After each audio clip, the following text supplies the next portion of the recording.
What is going on, everybody? Welcome to another brand new installment of Open Mic Night.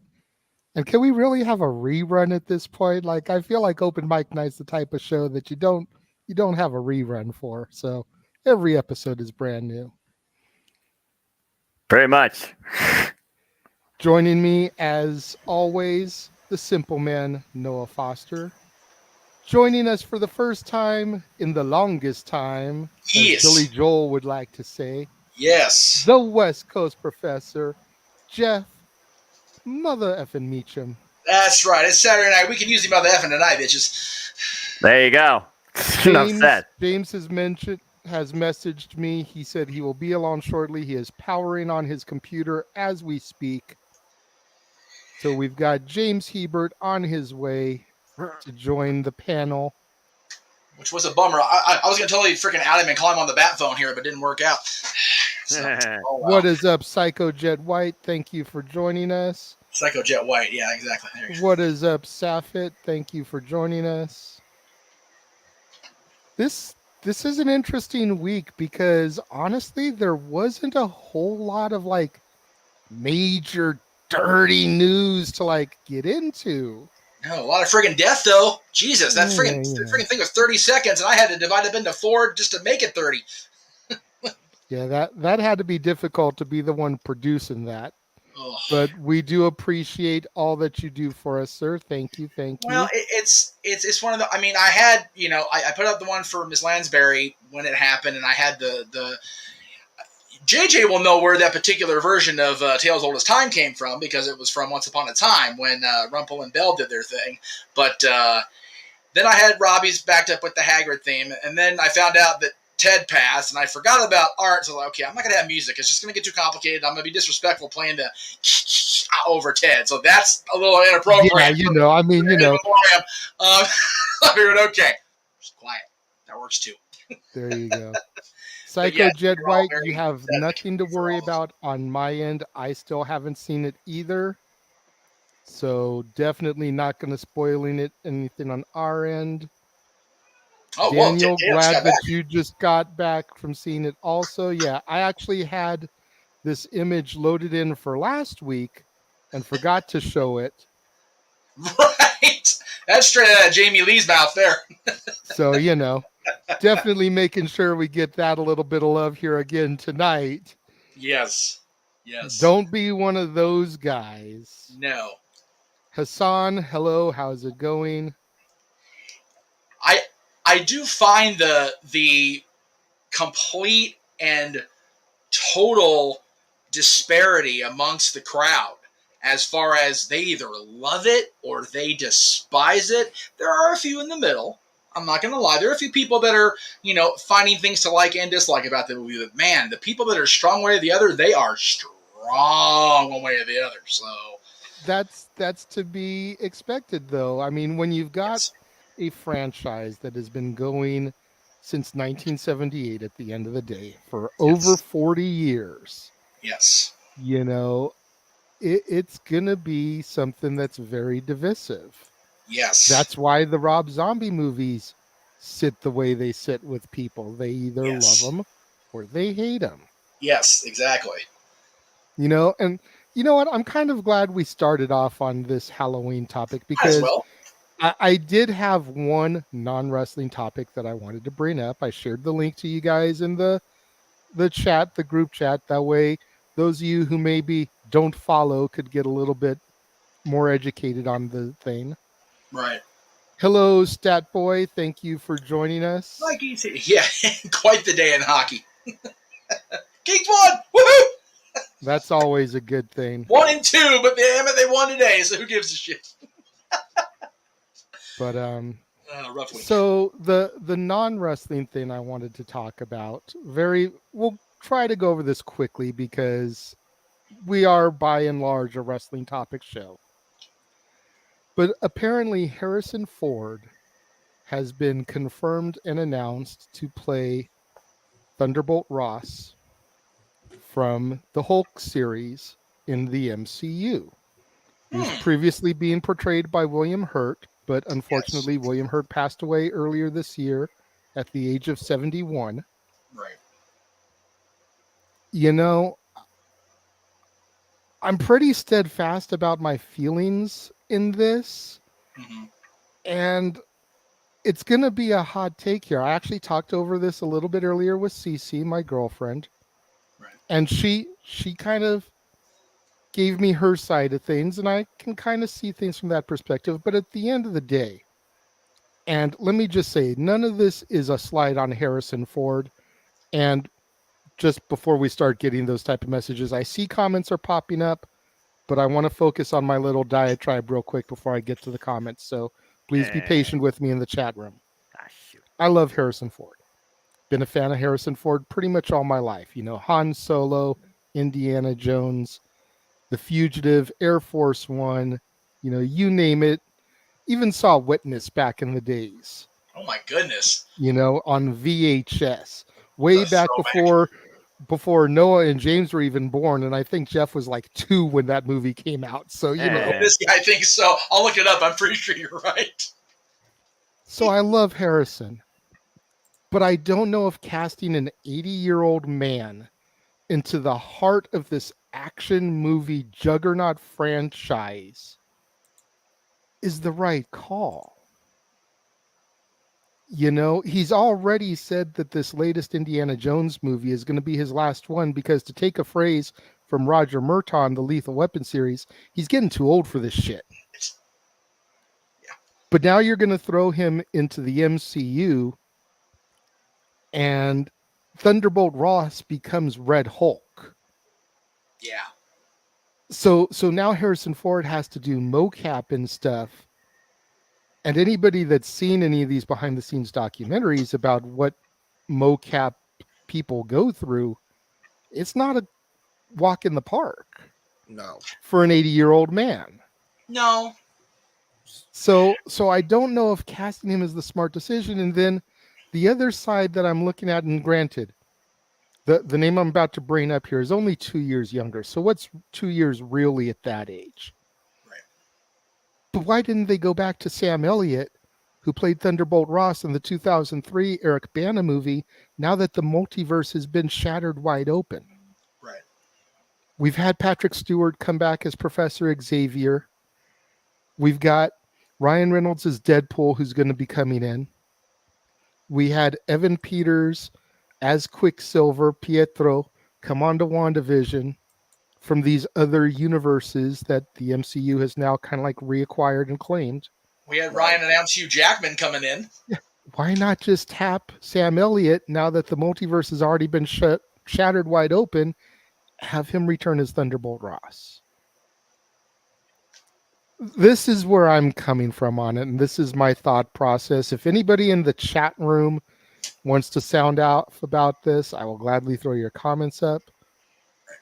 Those of you, you know, everyone doesn't have to chime in on this one because I know not all the panel is knowledgeable. Does anybody have anything that y'all want to throw in on this one? What are your thoughts about Harrison Ford being brought into the MCU? I don't understand why they can't. And when I read the thing you sent, I was baffled that they were even doing this. Don't they have the power to just make somebody look like an old motherfucker and they could actually be a young motherfucker?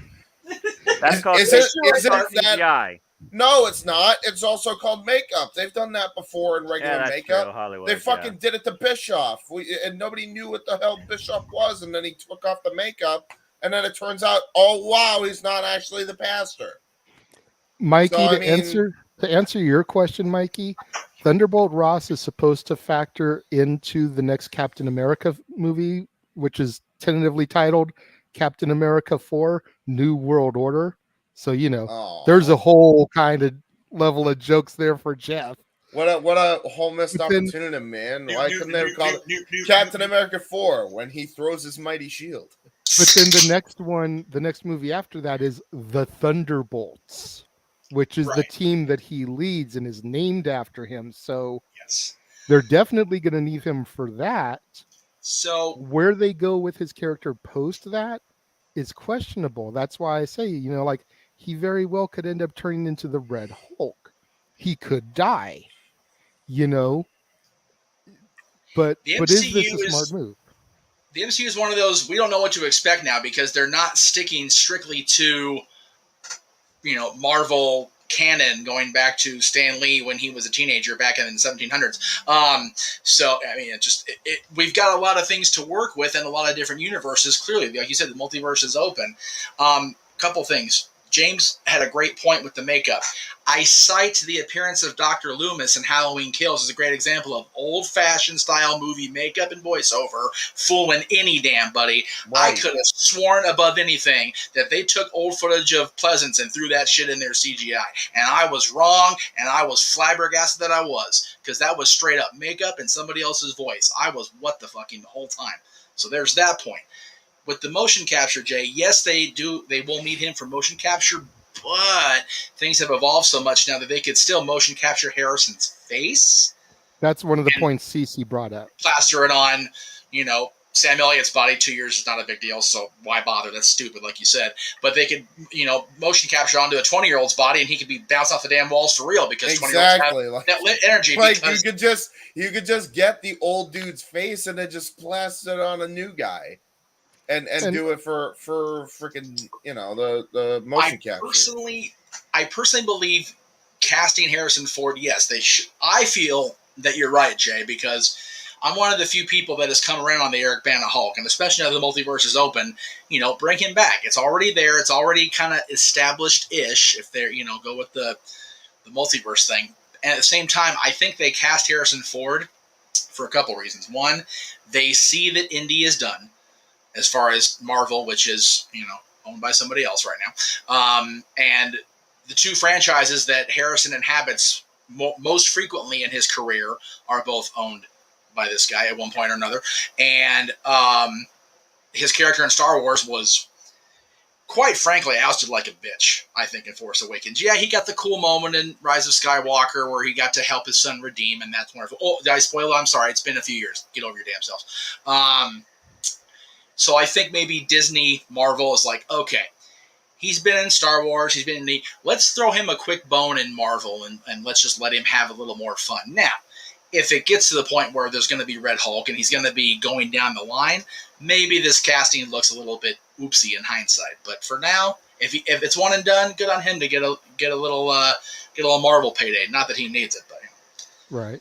I mean, I'm just like absolutely flabbergasted, and Marvel's trying to do something with a dude who's like in his 80s. And like, did you literally have had to rewrite, Black Panther and that story? God rest, the soul of the Black Panther, but right. But the trailer I saw the other day when I saw Halloween Ends, that looks like it's going to be... That looks fucking baller. Oh my God. Okay, so he's gone, but we're going to give you some, to quote you, some banger shit to make up for it being gone. Female Black Panther. His protege takes over Wakanda forever. Yeah. Yeah. All right. The other point that Cece brought up to me is the fact that Sam Elliott also has already played two characters in the Marvel universe. There you go. Because he also was the writer in Ghost Rider. This is true. So with them contemplating resurrecting the Ghost Rider franchise, maybe they're trying to save him for that. I actually didn't remember that till you said. That's a very good point. So maybe trust and believe, not to kiss the boss butt too much, but there's always underlying something. There's a method to the madness, whether we see it at the first stage or we see it in the finale. Let's talk about that with Halloween. Some people agree with the way it ended, some people don't. There will be some point where we figure out why this person was put into this role. Why was I put in the role I was put in? Because it was available, and I seemed to fit the bill for the moment. We'll see what happens after my probation. Maybe I'll move up in the role. Maybe I'll stay in back of house. It really just... There's a lot of things that, much like wrestling, we don't know everything. We just wish we did, and when we don't, we love our speculation. We love picking apart everything and wondering what's going to happen next. I'm looking forward to whatever they end up doing with Thunderbolt. And who are the Yankees playing again in the postseason? Mm. I don't either. All I know is the Dodgers are on the verge of anyway, I'm looking forward to, now that I'm finally caught up on Marvel, God help me. Well, at least movie wise, television wise, I think I've been caught up in about 6 years, give or take. Excuse me. Bless you, goodness. Anyway, I'm looking forward to it. It's fair. Noah, anything you'd like to add to this? I know it's completely out of your wheelhouse, but Yeah. I'm out of the darkness, Sorry, Noah. I was working on other stuff too, because that way my brain was still awake. Harrison Ford, known best for Indiana Jones as far as my movie knowledge base goes, which is little to none. Weird decision for Marvel. That's one of the biggest known franchises in all of cinema history right now. Picking this guy, probably for just name value, let alone anything else. I figured they would just use some young boy and freaking use, like you said, CGI or Hollywood magic to make it look like something that more relatable. I really don't have anything else to say. I mean, fair enough. I'm not surprised that they're just like overworking the guy that should be retired. I'm just saying. Yeah. Well, It's Hollywood. Yeah. That's a whole other Disney thing for a whole other time. That's an industry problem. Yes. So, moving on to more wrestling related topics. Wrestling. Get the wrestling. I forget where I read this, but I saw it on a couple of different wrestling websites, if you will. Ruh-roh. Yeah. That's how it starts. Well, okay. Yep. Let's not go to Jurassic Park here. Ooh ah, that's how it starts. And there's running and screaming. Hey, Shabba Sapp already beat you to it this week. But the topic here was the Survivor Series War Games, and I saw a post with a couple of different supposedly rumored matchups, both of which have some gaps in them. And so I was going to show them, see what we think of these matches, the likelihood of them actually coming to fruition, and then who we'd cast in those blank spots. I like fantasy booking. Let's go. The first one I think is the easiest one because there's only one blank spot to cast if this comes to fruition. Yes. But essentially it's the Judgment Day versus the Club, if you want to call them that, and a question mark. Right. Anderson and Gallows returned this past week on Raw. Yes. Which we're going to get into the returns and stuff a little bit later. That was part of another topic, but yes. Do we keep this as a 3-on-3 men against the men, or do we cast another female in there on the club side to counteract Rhea and kind of have this as an intergender tag team match? What would you do here, Meacham? You're the one that worked in women's wrestling. Right. I mean, the obvious casting is Beth because of what happened at where the hell the show was. Stream Rules. The hell just happened? But Adam's not on the. No, but so. maybe we maybe the Glamza doesn't need Edge to back her up in this case. Maybe she just wants to kick Rhea's ass her damn self, and maybe we have to wait until they get to wherever they're going for Survivor Series. I forget what city. Forgive me.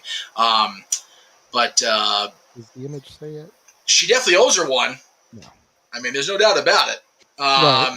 I mean that was straight evil. Like Edge quit to prevent it, and it happened anyway. Both Copelands owe them a big fat receipt. Yeah, Josh, I wouldn't mind seeing Balor back with the boys, but at the same time, I like the fact that they're doing something of substance with him, even if it is against AJ and Anderson and Gallows. Wow, it's nap time for Uncle Jeff. Don't mind him. Anderson and Gallows. Good Lord Almighty. I don't mind Balor being the heavy in this because, he's been overlooked and underused so damn much. He should win that award on the NerdQ.com Awards, not freaking Claudio every year. Good grief. And maybe he will this year because Claudio's actually been a Ring of Honor World Champion this year in the company. So, I mean, they might still be fighting for it because it's been only the second half of the year they've actually done shit with either one of those two. Anyway, I don't know what other female you cast in that role. Listen to me, I'm talking like this. I don't know what lady you put in that match because I don't really see anybody that's been beefing with the Judgment Day on the female side of things, unless Mysterio's daughter is still training, like we had heard, and they throw her in there as a way to. I mean, I know it's way out there, but that's the only thing I can think of besides Beth herself. I'm not saying actually book that. Please don't call me on the hotline and give me a bunch of garbage about it. But I don't know who else to cast besides Beth, because nothing else really makes sense. Fair. James? I don't know if we can do it, only because like the only person that really makes sense is Beth in this current moment. Like if you're looking at the roster of people that are available, I guess we could try and build something up with it's like a female honorary member of the club or something if you really want to, but like historically that has not happened. So I don't know what you would actually do here. No, because the only one that was closely associated with them on their side or against was Maria, and she's on the other side of the fence right now. So, she is. Yeah, I mean that was awesome to see them last night. By the way, that was really cool. Again, spoilers. Sorry if you don't watch TNT on Fridays, but yeah, I can't. I would say maybe that's not the. Again, if they're going with War Games as the main event, I don't think we need any more. As much as I want to see the show return to a full lineup of Survivor Series style matches, I don't think it's going to be the case. Triple H may do it because he's all about history and tradition, and he may reinstate that clause, if you will. But if not, I'm fine with 3-on-3 and Rhea being involved anyway, because that's what Rhea Ripley do. But 3-on-3 is still fine with me because the three of them, Anderson, Gallows, and AJ, are still a great 3-man team. They always have been with each other. So I got the female that could join the equation. Okay. Dixie Carter. Wow. Okay. She's taking a bump, so she's got training, kind of. That's a horrible idea. If you're going that route, you may as well book Brooke Hogan. Out of the shadows comes Noah with his clearly more rational take. Either one of them, Dixie Carter or Brooke Hogan, is just a big fat. Oh my goodness. No. See. At least Dixie Carter's competent. Like you can make it work, kind of. Okay. Like Dixie's at least competent. Brooke will trip over her own 2 feet. Well, it's because she's got them big Hogan feet, Yeah, that's true. Here's the thing, though. The club's supposed to be the baby faces. You put Dixie in there, instant. Nope, heels. That's it. Forget it. I don't know, man. She got cheered because she introduced Eddie Edwards. It's just fair point. Or I'm sorry, Davey Richards, other wolf. I mean, I would be cool with just leaving it 3-on-3, but I feel like Rhea, as much as she is, the character she's evolved into. Right. I feel like she wants more. I feel like she needs to get involved more. She needs to stop standing at the sidelines. Oh, I agree with that. So the name that comes back to me, and again, this may seem like a little bit of a stretch here, but if we think about the way things were booked earlier in the year, what about bringing Liv Morgan back into this? That's what I was thinking. Yeah. I mean, it's not like she's going to be doing much now that Ronda's got the strap again, and she was on the team with AJ, and I believe it was Finn. Yep. So it's like it would make sense from a storyline perspective to bring her back into it. Well, not with the way her character's currently going right now, where she literally is smiling maniacally while putting people like Sonya Deville through a table. At this point, like I said, Rhea Ripley, Beth Phoenix, is a one-on-one grudge match that needs to happen outside of And as far as the War Games, if they do 3-on-3, then leave it at that and finally settle the score, and then see what happens from there. Yeah, and not Beth. They've been kind of teasing and dancing around it, but I think they made it official that Liv's going to be on a future episode of Chucky. So she's already involved in the supernatural and the horror anyway. She fits right into this crazy mix of match anyway. Still need Beth versus Rhea 1-on-1. Agreed. And AJ versus Balor 1-on-1 again. Also, now that the club is back and LDF is called up, do we get new tag champs before the Usos can break the New Day's record? I don't think before they break the record, but I think Legado del Fantasma is definitely, if rumor innuendo are to be believed online, if you believe everything you read on the internet, they're gonna strap a rocket to those guys and to Zelina now that Zelina's with them. Good. Yeah, they should. They should have. They done were it right freaking away. amazing in NXT 2.0. Hashtag not Noah's NXT. Damn it. Yeah, they were. They should have been on SmackDown the following week. They waited too damn long to bring those guys. And there you go. There it is. Shirt's coming soon. I swear to God, I'm going to work on it when I have JJC in my schedule the next 2 weeks. The time is microscopic at this point to do any damn thing else right now. But those guys should have brought up the very next week. They should have driven that car out of NXT and straight into the SmackDown arena, wherever the hell it was following, just for continuity purposes, because they waited too long, but it still worked. A lot of people were indifferent when they called them up, and Zelina being with them will definitely help. The New Day being on SmackDown and the reactions they're still getting makes me think that that's exactly why they'll break the record, Josh, because they want to, shake things up. And for whatever reason, and JJ and I have talked about this numerous times, the Usos seem to have a get out of jail free cards. They just do. So I think they're going to keep the momentum going with them, probably into WrestleMania, the Rumble at the earliest, much like Roman. So if they get to the Rumble, they'll have broken the record, I believe. I'm trying to get my math in my head here, but I'm pretty sure they'll at least be close. And records are made to be broken. The Demolitions lasted how many friggin' years? Like almost 30. So, records are made to be broken. Yes, Hunter believes in tradition. Yes, Hunter believes in history and is a fan of both, but he's also a fan of progress and not just for progress' sake. It's fair. And no, not the promotion. I'm talking about actual progress, not the wrestling promotion that they don't own, really, but they do. Noah, anything else you want to add to this potential Survivor Series match?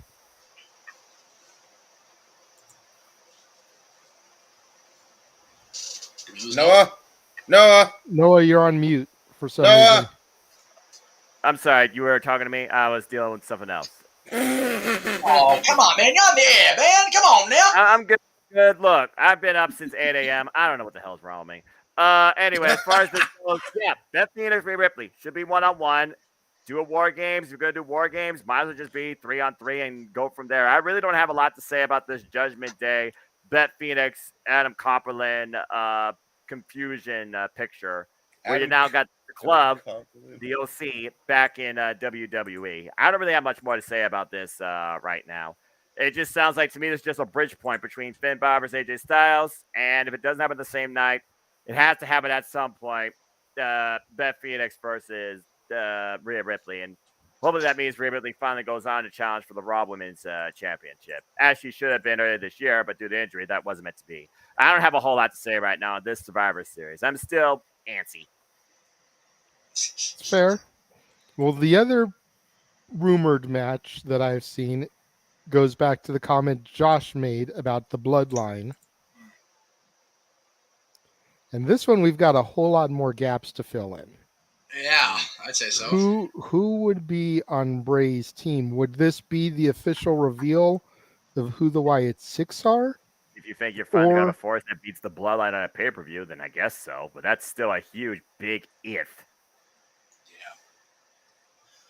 Or do we just get 4 random people to join up with Bray? Well, I'm not convinced now that the Sami Zayn thing is going to be blown off at Survivor Series like I was. Me neither. And I say that because it seems like they're leaning more toward it becoming a thing with he and Jay more than Sami against the world, like I thought. Mm-hmm.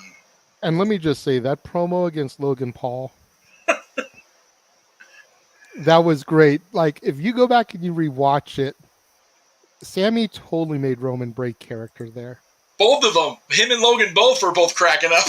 and it was so good because Roman Roman has always got that stoic look on his face. Yeah.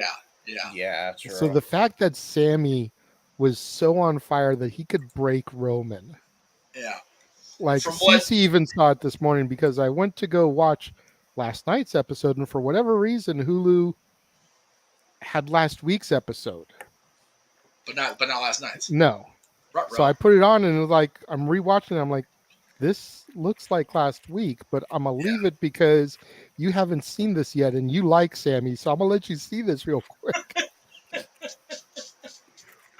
You should have seen her reaction Oh, I'm sure. when he came to Jay's defense. Right. Because of the way that Jay has been as of late. It's like, you better be kissing Sammy's ass right now, Jay. Yeah. And especially with what happened on Raw Monday, it's like, man, it seems like they're building toward Jay just having enough. Like, all right, you know what? I'm sick of, being downgraded in this bloodline, this evolution line here, if you will. Like, I was the right-hand man. Now all of a sudden I'm freaking back to being, the other twin. This bullshit.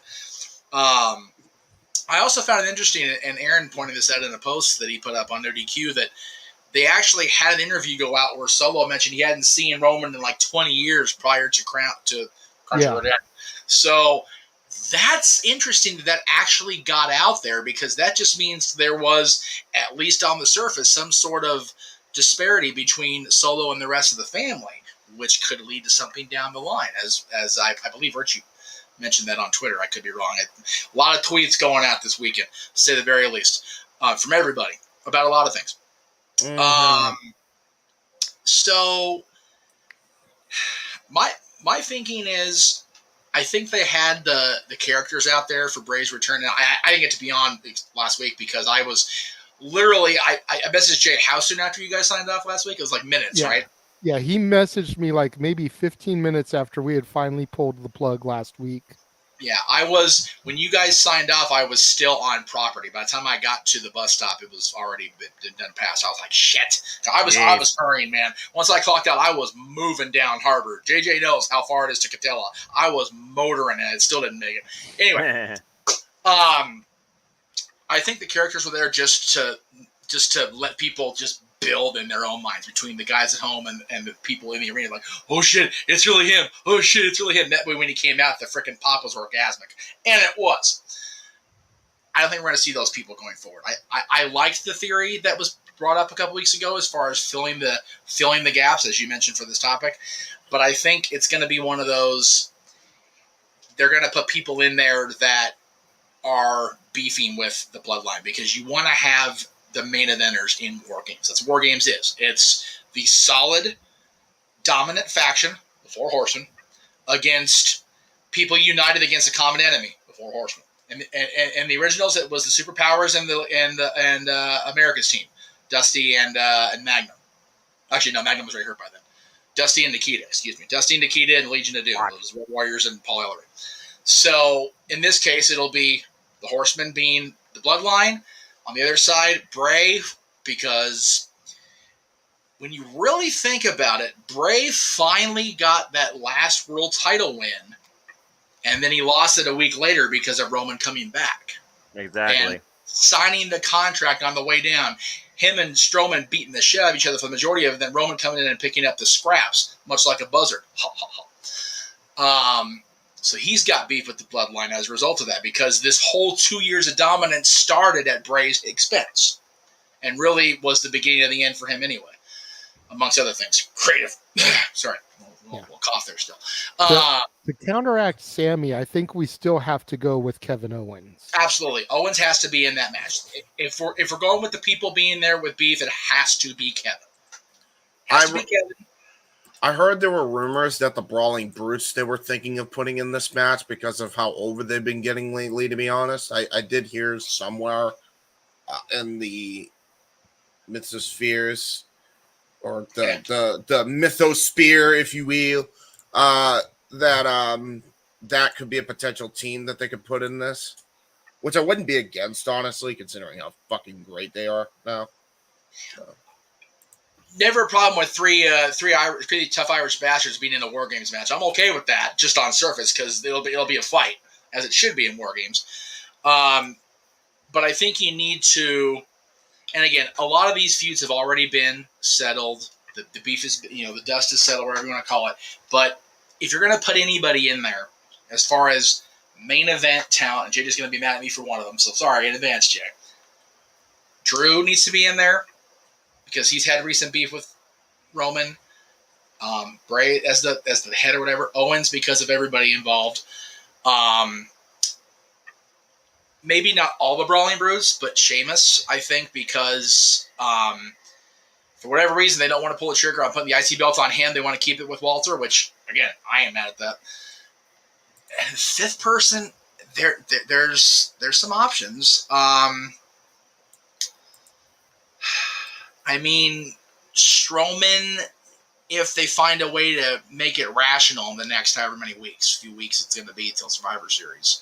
Well, we still have like a month and a week because it's the Saturday after Thanksgiving. So Strowman also has his championship reign fall at the hands of Bray, which then fell to Roman a week later. So both Strowman and Bray have basically the same beef with the bloodline. And you got to remember, both of them were gone not too long after that. Yep. So there is a potential story to be woven, or thread to be woven there. So those two, Drew, Kevin, and then maybe not Sheamus, because Sheamus doesn't fit if I do it that way. So there's always possibilities. And I saw the comment that it'll be the 4 minus Sammy versus Drew and the Brutes. Again, you have to have Sammy in there. He's the honorary Uso. He's part of the family now. Whether we like it or acknowledge it or not, Roman does. Paul does. Both Usos seem to. Solo does. The fans sure as shit do. Yeah, they do. You hear that reaction in the crowd, man. Sammy is more over than he was when a group of 200 of us are going ole, ole, ole for 15 friggin' minutes straight. I know because I had therapy because of that shit. He is only second in the bloodline to Roman as far as how over he is. Pretty much. He's fucking outstanding. That is a telling tale, my friend. The freaking red-headed ginger boy is at damn near the head of the table over the actual family, over Paul. Paul usually gets the major reaction because it's Paul, but even Sammy's getting more than him. It's like, talk about a multiverse of madness. What in the hell's going on SmackDown right now? Or on Raw, because they're on Raw too now. He's going crazy, man.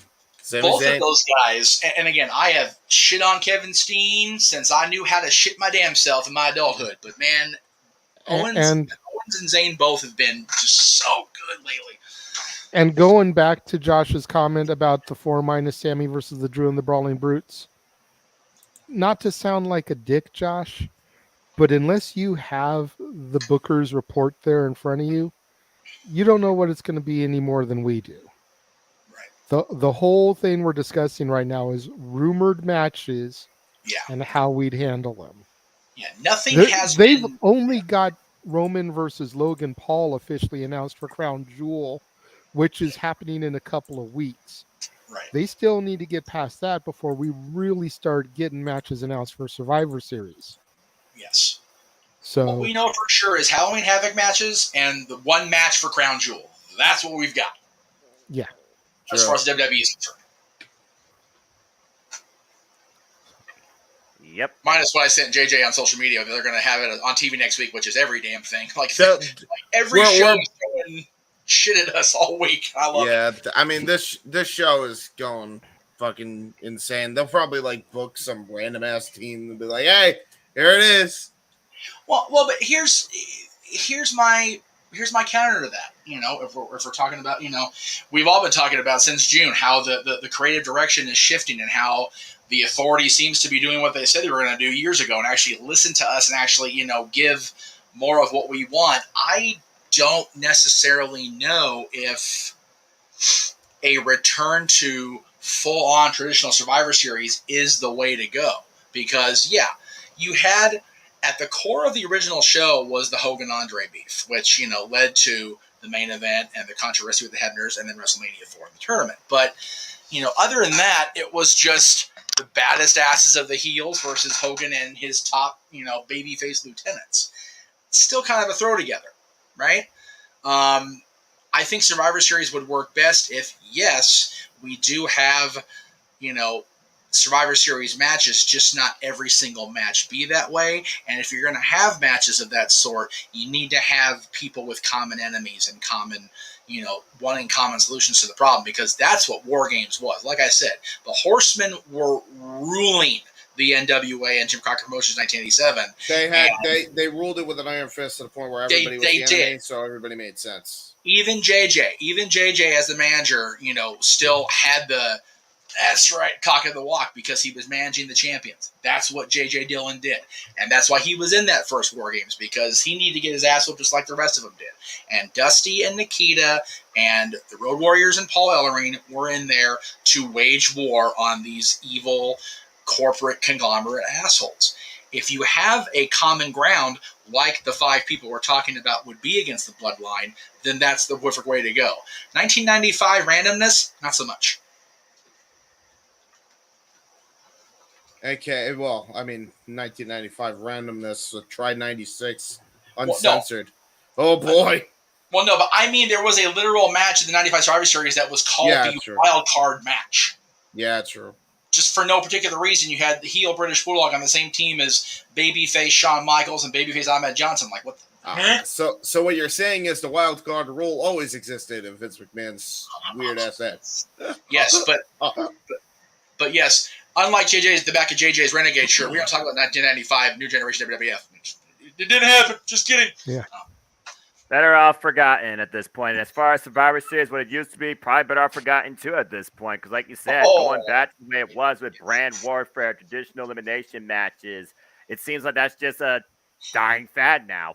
Now Survivor Series returned to War Games. So whether or not this becomes the new annual standard or this is just a one-off special branded Survivor Series, we'll see.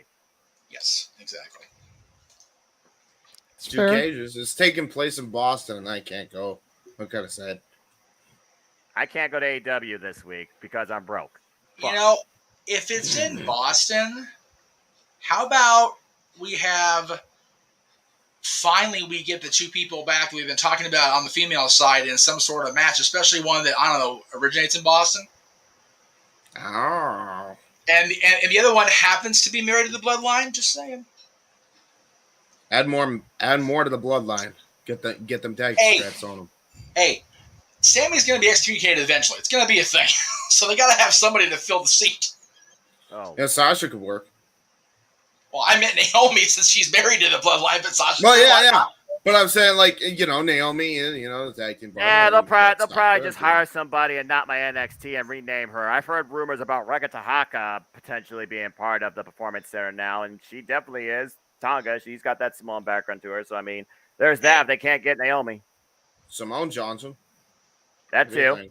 But she's been MIA since who knows when. Yeah, but she's greener than your freaking stash, Jade. I mean, it's like she's green. So hey, don't say that. Is my stash green? Shit. Oh, I meant stash. That's okay. All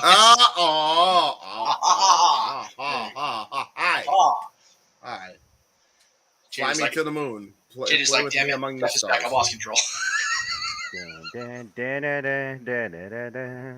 It's all good. I'm trying to let y'all have a little bit of fun here. Like I said, tonight's show is going to be a little bit looser than normal because there wasn't a whole lot of like negative, dirty news, gossip to really go through. So it's like Jeff was, I use this term loosely, Jeff, but Jeff was kind of hounding me earlier in the week. Like, what have you got set for open mic night? How about this? How about this? How about this? It's like, dude, it's like Rob barely went off the air. Like, can you calm your shit? Jesus. I get you're excited that you're actually going to be able to be on the show this week. But stop trying to produce over Messenger. Like, I'm the producer now. God damn it. Look at you. To respect my authority.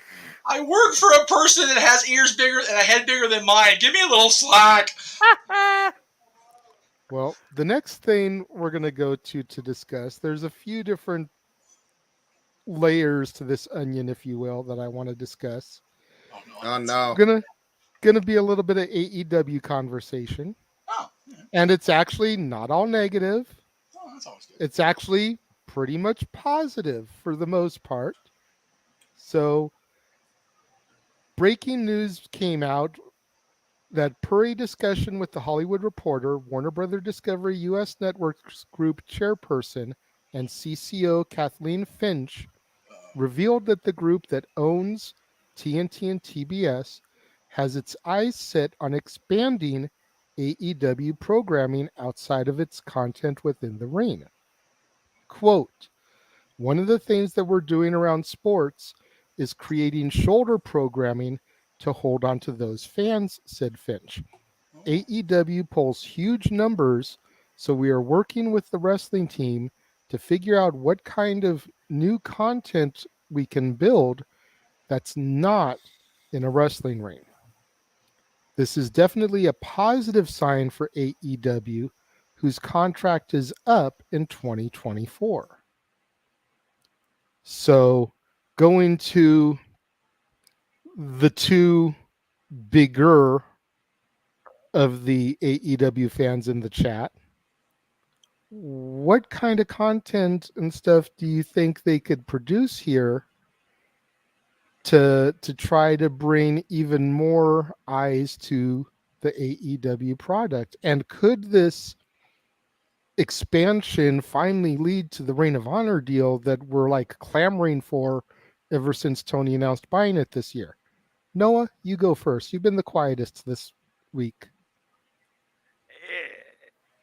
It's hard to say because they already do various stuff, but they do it mostly on the internet. I think about the AEW arcade channel that goes across Twitch and YouTube. I think about their podcast platform that goes across their YouTube. So exploring different, like maybe talents of certain individuals there could be a way to go. I don't see them doing like some alternative reality show because when I look at the AEW, ecosystem, a lot of what the people do outside the ring, they already do on their YouTube channel. So as far as coming up with better content, maybe they can do some sort of like behind the scenes strictly like look where it comes to, backstage area, like some sort of like backstage conversations, maybe some sort of alternative talk show hosted by Renee Paquette. It's hard for me to figure about what could they do alternatively that doesn't constitute whether you're just a guest cameo on some sort of show or some guest appearance. Thinking alternatively outside the ring and not already doing the same thing you're doing on YouTube or some third streaming service.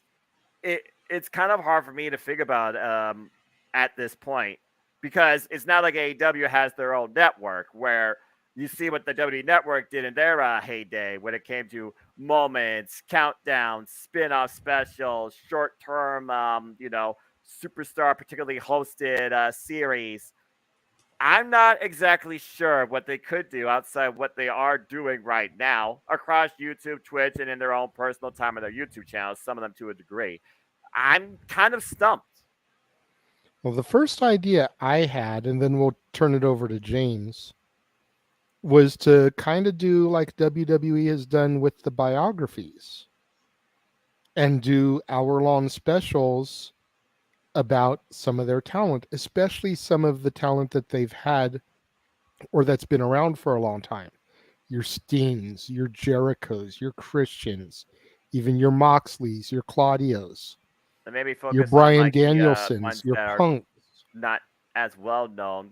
I do remember in the short going to AEW, they did something where Cody basically sit down interviewed them like in one-on-one scenarios, usually in the empty arena.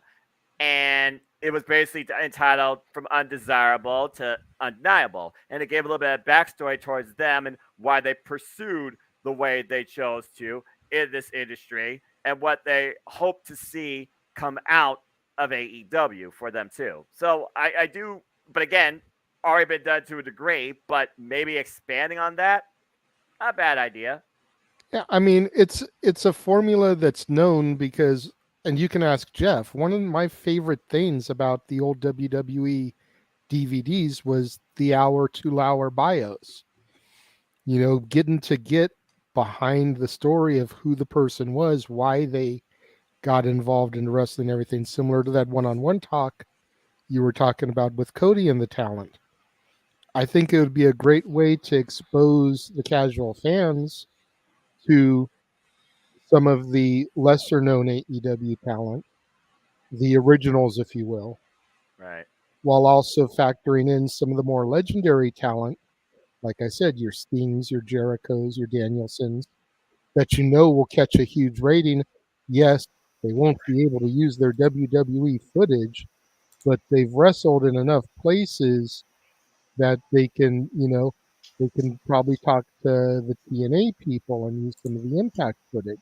And If Lexi the Nair, ROH library, they can get New Japan. yeah, and Lexi Nair for a short while did those short-term one-on-one conversations just for fun on Outside the Ring. Again, it was on YouTube. And RJ City has his own little random talk show he does on Sundays with the AEW roster as well. So again, to step away from the idea of maybe talk show and turn that into some sort of alternative where it doesn't involve the actual wrestling ecosystem, but you still learn and connect with more of what this person actually is and their motivations and maybe their spare time. It's something that could happen. As far as a Tough Enough, no. They already got the Nightmare Factory. They do the Nightmare Showcases still on YouTube once in a while. And honestly, Dustin Rhodes has his academy. He once in a while does his Dustin Rhodes Showcases. And we've seen talent literally involved from there, involved on Dark and Elevation. So I don't see that happening either. James, your thoughts? Your idea, JJ, is a much better use of AEW airtime than to possibly go behind the scenes in any capacity with all the bullshit that's going on there right now. I know, Jay. Dead serious. Like, seriously, I'd say tell us the how you really more- feel, but Very I happy think three people. weeks. Let's I quit think beating up a people. dead carcass. Yeah, at this point, I'm just like, yeah, here's the bat, and just but boom, boom. But no, for real, like the better alternative for AEW is to get far away from the behind the scenes stuff as humanly possible. Mm-hmm. The only thing that they should really be focusing on is their talent, specifically. Ooh, hello, ringing. Hello. It's the House of Mouse calling. Oh boy, aren't you at work with me, Jeff? Oh, hang on, brother. You're not on speaker just yet. Let me hang on 1 second. Okay, hang on. Oh. Okay, say hi now. Howdy, y'all. Howdy. Who that? It's Josh. Josh just called into the bat phone. God damn it, Josh. Wait, what? Josh, you can't be on the Josh. show until you super chat. I saw you send Greg $10 this week. Ohio takeover from beyond the line. Damn it, Josh. That's brilliant. Talk about how broke you are that you super chat Greg $10 What? Shenanigans. just to get a spin on his wheel. Oh, man, that's terrible. brilliant. He was just following my orders, to be fair. I just want to see if it would work and doing the calling in the speakerphone, see if it would work or not. That's lovely. Yeah, I don't know. Like AEW's best bet is to go, specifically with the younger talent, going behind the scenes, like you said. I think that would actually benefit AEW a lot more than hurt them, because at this point, like, anything backstage drama that could just shatter people's immersion that is already pissing people off, just don't do it. Yeah. I agree. If you don't need to do it, don't do it. You know, No. The fact that we had a week where Tony didn't do something stupid that we had to really talk about, that's a good thing. Agreed. No, except it's just Hangman Page and being a child that we have to talk about. Right, yeah. That's a Jesus whole other thing. Christ. That's a whole different conversation for another day. Yeah. Man, how bad does he look now? After I that? do not like the way they're booking that at all. He looks so... He looks like a fucking Unprofessional. man-child. Yeah. Right, he did say he's a man, but Moxley way. called him a child, so you got both dynamics. All right, before we get to that topic that James wanted to discuss, I do Yeah. have a couple other AEW things. Let's continue on the good here for a minute. Okay. We got a new All Atlantic champion. Got to give the people what they want. I was just gonna say, is he the hero that AEW deserves, or the one he needs, or a little of both? Going Dark Knight here. Yes. The answer Because is yes. Okay. I agree.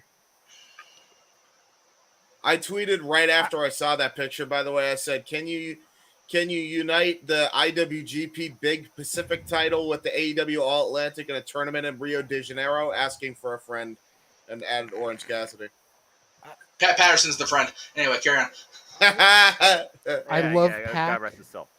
I do too. The man that gravity forgot. Yes. The bastard. I mean, when me and Noah did Battle of the Belts, I brought up the old picture of me and Pac from Bola that one year. Oh my God. And Noah's like, "Who the fuck is that standing next to you, dude?" I'm like, "That's Pac." Straight out of Yeah, Elf looking Mode like pictures, looking man. like skin and bones. Pac looked like a scrawny motherfucker. He looked like he was about ready. He was I guess in this case, as poor taste as this will be, but it's open mic night. Fuck it. A few fries short of a Happy Meal, quite literally. Pac now looks like he ate Pac and ate a testosterone ball to grow the freaking facial hair. He's on the competitive juices. Yeah. Yeah.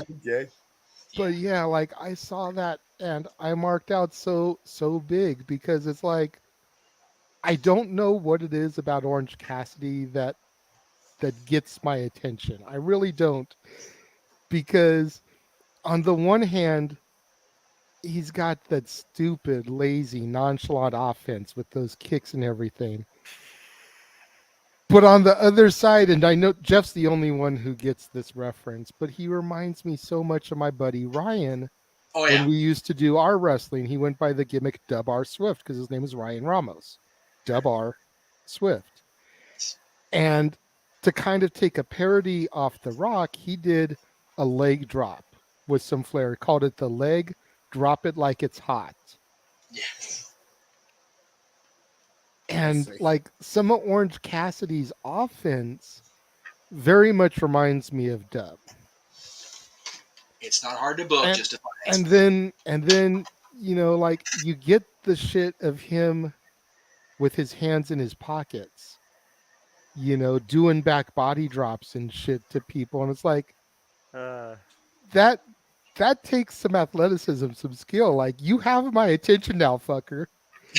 I wanted to just think of you as a joke, but you have my attention now. Doing He's a clip actually up a really while good he wrestler, still has yeah. his hands in his He's pocket. incredible. He's a really goddamn good wrestler. That's He's been the going thing. at guys So- for 18 years.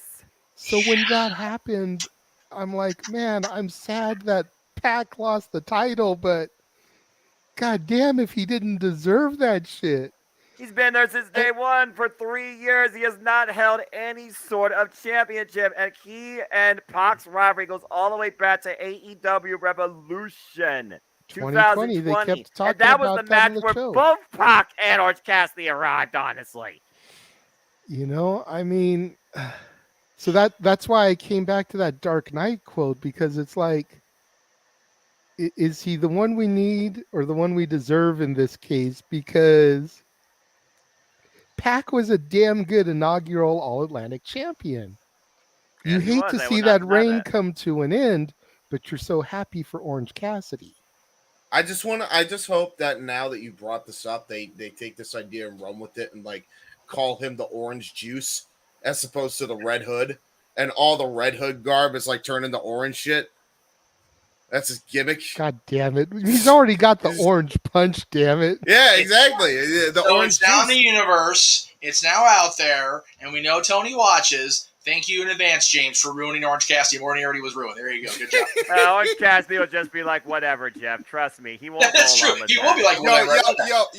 He'll get like guns like Red Hood does, but instead of the actual guns, it's like squirt guns full of OJ. Oh my God! Stop making it worse. The This next is all going Mimosa- to be on the- TNT and TBS in 3 days. It's going to be a the thing. next Mimosa Mayhem match to come, courtesy of James Hebert. Yes. His finisher should be the Mimosa Mayhem. I agree. The Mimosa Multiverse of Media. Jesus Here we go. With Danhausen as the special guest referee. I agree.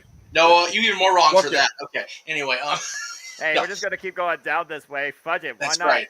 Hey, Down you the know what? path. With all the bullshit that happened prior to them actually booking the shit right, Yeah. finally Oh, I know. took them It's long enough. Yeah, It's that's one of true. We need it. I know you do. We need a laugh. It's one of those, I actually liken it to a different quote for Dark Knight, JJ. You either die a hero or live long enough to see yourself become the villain. I am very much the villain when it comes to Orange Cassidy. I was not sold on this guy even before he won the championship from Pac. I was like, I got to get to hang out with him a little bit more on the cruise, and I got to see more of the guy behind the whatever guy, and it was a fascinating thing. But at the same time, I just that's the one small part of me that's still very much like Jim Cornette. It's like, oh my god, he's got his hands. Shut the hell up, Ginger Man. Like, seriously, it's freaking awesome. Like you said, 18 years this guy's been, and how many of those 18 prior to adopting the Orange Cassidy gimmick was he just languishing at Al Snow prior to ECW levels? Like, seriously. Yeah. Exactly. I mean, he dressed up like he was fucking Quang, so Right? So it's just one of those. Somewhere. I don't have a problem with it. I love the idea that, we just automatically assume that it would be somebody that doesn't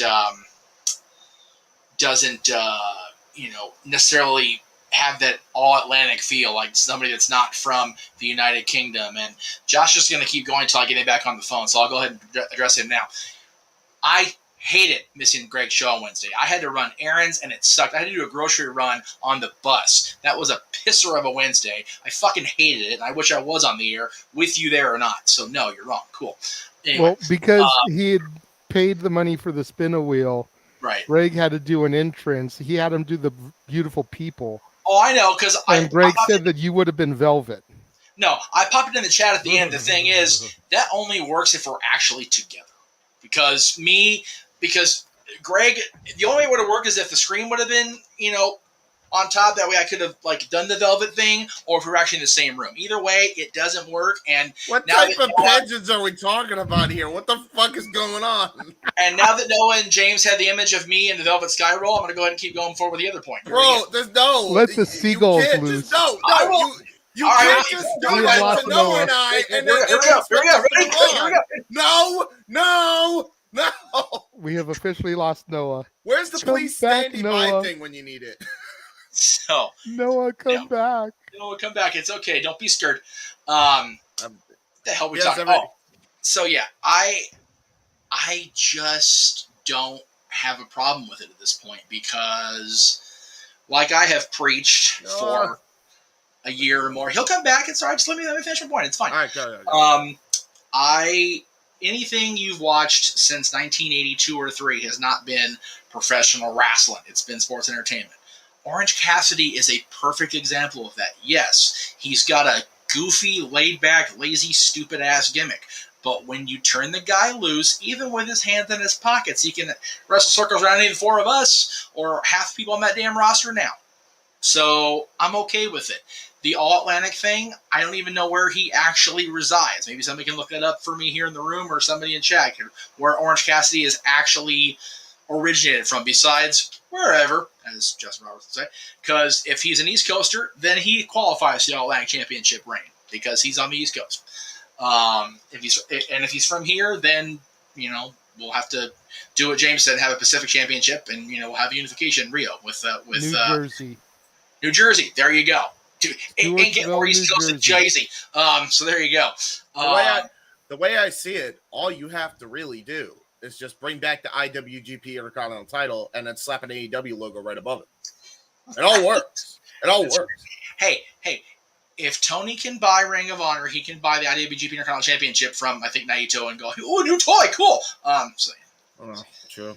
Anyway. All right, moving on from Orange Cassidy, the other AEW topic that I had. Oh, jeez. Ward Joe. Whoa, is that their team name? That's their team what they're being called, yes. Ward Joe. Ward Joe, not even Ward. Not even Ward. Ward Joe. Ward Why didn't you Joe. just call it the World of Violence? That would have been so much better. Now, Oh, I'm hearing a lot of people online shitting on this because at the end of the day, it's two mid-card singles champions in a tag team. Mm-hmm. Now, here's where I think this is good. Okay? And I may be alone in my thought process of this, but I'm willing to hear out what anybody else here has to say. Wardlow is good, but he's not great. Right. Throwing him in a team with Joe hides his weaknesses. okay. And can eventually elevate him to great. Yeah. Yeah. Think about, for all the shit that we pour upon Billy Boy. Think about how much better he actually could have gotten if he hadn't been set loose on a 173-0 run and had actually had somebody teaming with him on a consistent basis to hide his weaknesses. So his endurance could maybe have gone up a little bit instead of just 5 minutes and under squash matches. That's true. Fair I didn't even point. think about that, actually. That's a fair point. I like Wardlow. I think Wardlow definitely has it for the main event level, but he's not ready yet. Agree. And I think putting him with somebody like Joe, who's been a world champion, who's been X Division champion, who's been tag champion, who's wrestled for Impact, Reign of Honor, WWE, I think will just help Wardlow get better. Mm-hmm. Yeah, hi, Tony.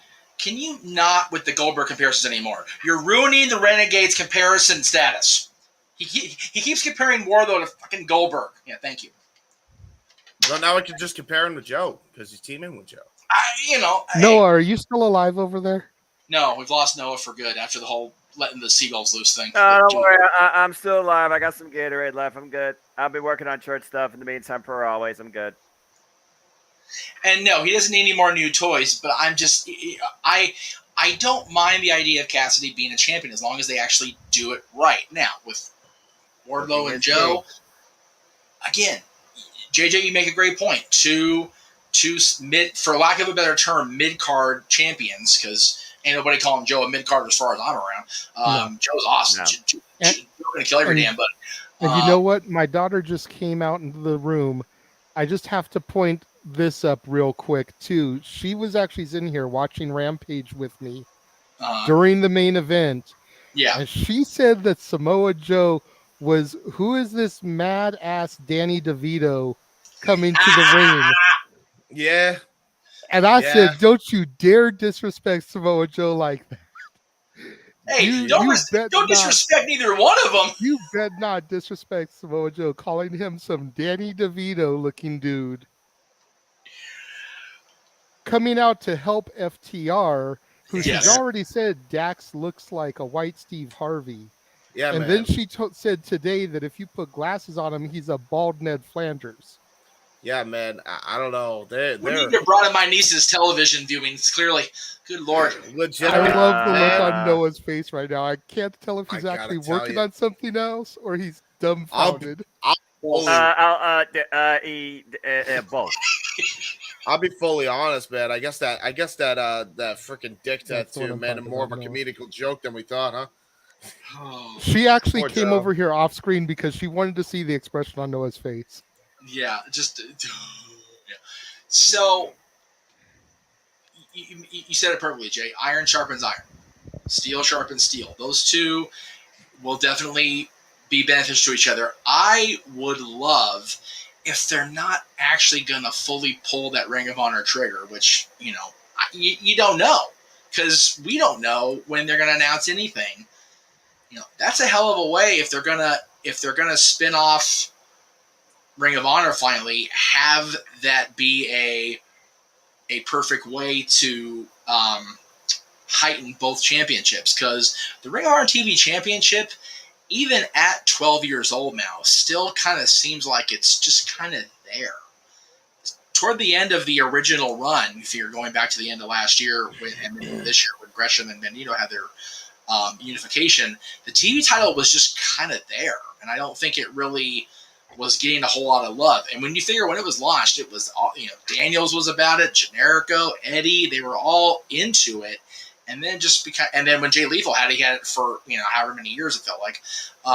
But once Jay Lethal lost it, it just became kind of there on television. And with the loss of the television thing, the title became pretty useless. So if they're gonna get a slot for the TV for Ring of Honor TV, then yeah, that title and hence Samoa Joe has a place. But for right now, let him sharpen Wardlow, because whether you compare him to Goldberg or Batista or whoever, the boy needs sharpening. He's green as grass. He definitely needs more than just, I powered bomb, Wardlow strong. Nah, that don't work.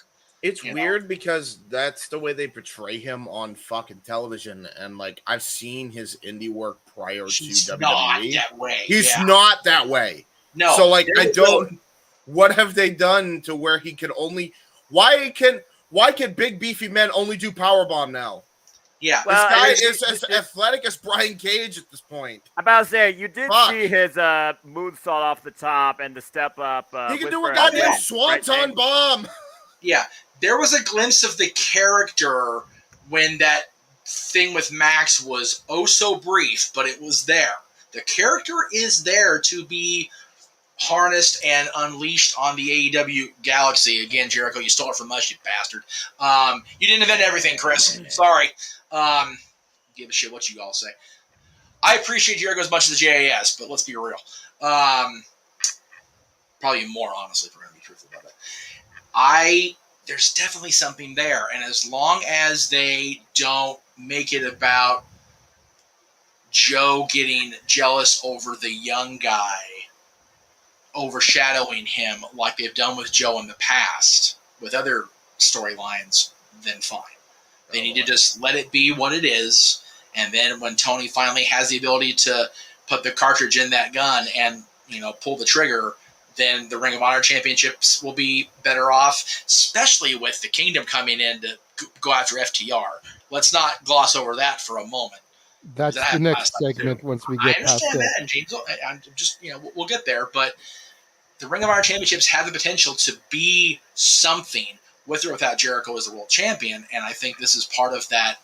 Again, we talked earlier about Disney having a grand plan for Marvel. I think there is a plan in that curly-haired brain. Just got to get there.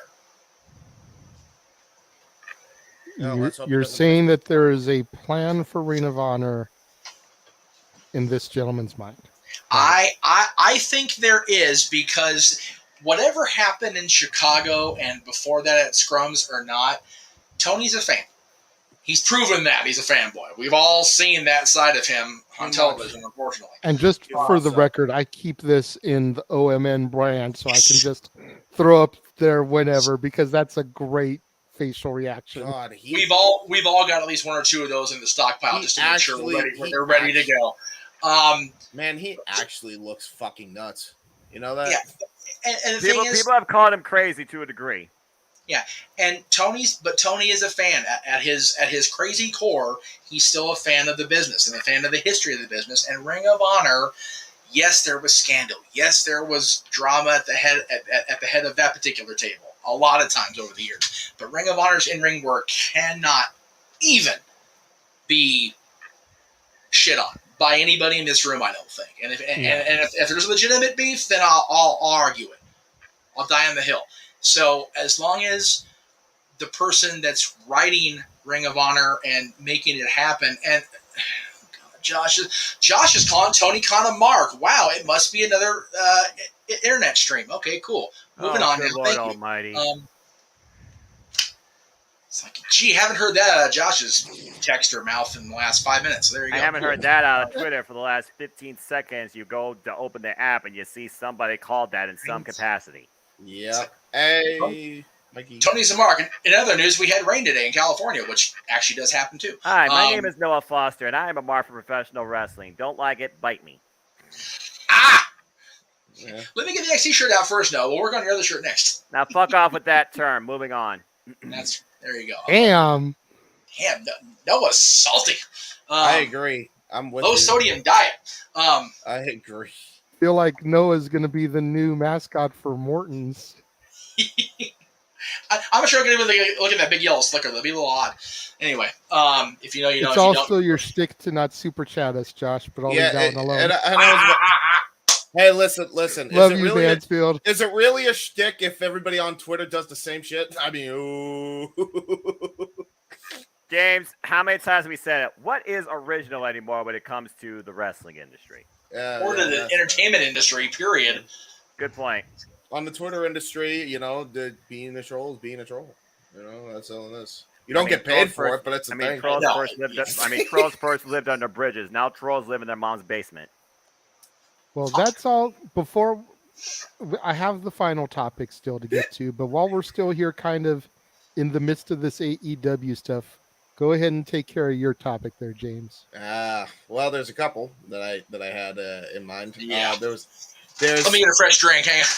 Yeah, I know. I finished my eggnog and my apple cinnamon bread. Now I got my actual juice to go. You guys get your beverages ready and whatnot. I will say. Oh Let's shit! welcome Mikey T to the group here. Hey, what's up, What's brother? What is good, guys? We're doing good, brother. I'm all right. I just jumped off of a stream. I wanted to come mess with y'all tonight, man, because you know I mess. Join the party. I acknowledge the open mic night. I have a mic now, and we so appreciate this that, works. Mikey T. Go ahead, James. So, you know, I'm not gonna be as yelly in this case, believe it or not, mainly because I can't really afford it because your boy got COVID, so I gotta take it a little bit easy. So yeah, but man, this Adam Page thing, man, I would love to know what their thought process was making this guy at any point a number one contender for the championship when he was one of the major goddamn fucking reasons this entire bull crap started in the first place. Now apparently they're just going full in with it and making it rear its ugly head even more by having Adam Page look like a complete man-child against Jon Moxley, and Moxley looking by comparison more of a man than he is in every sense of the damn word, because he just screamed like a petulant freaking child. Like, that ain't cowboy shit. That's child shit. What are you doing, dude? Can anybody explain to me why they thought... we've been talking about this for months, where bringing this shit up on social media or on TV from the social media bullshit is a bad fucking idea. Please explain to me why this was done and try to put a positive spin on it. All right, hold on.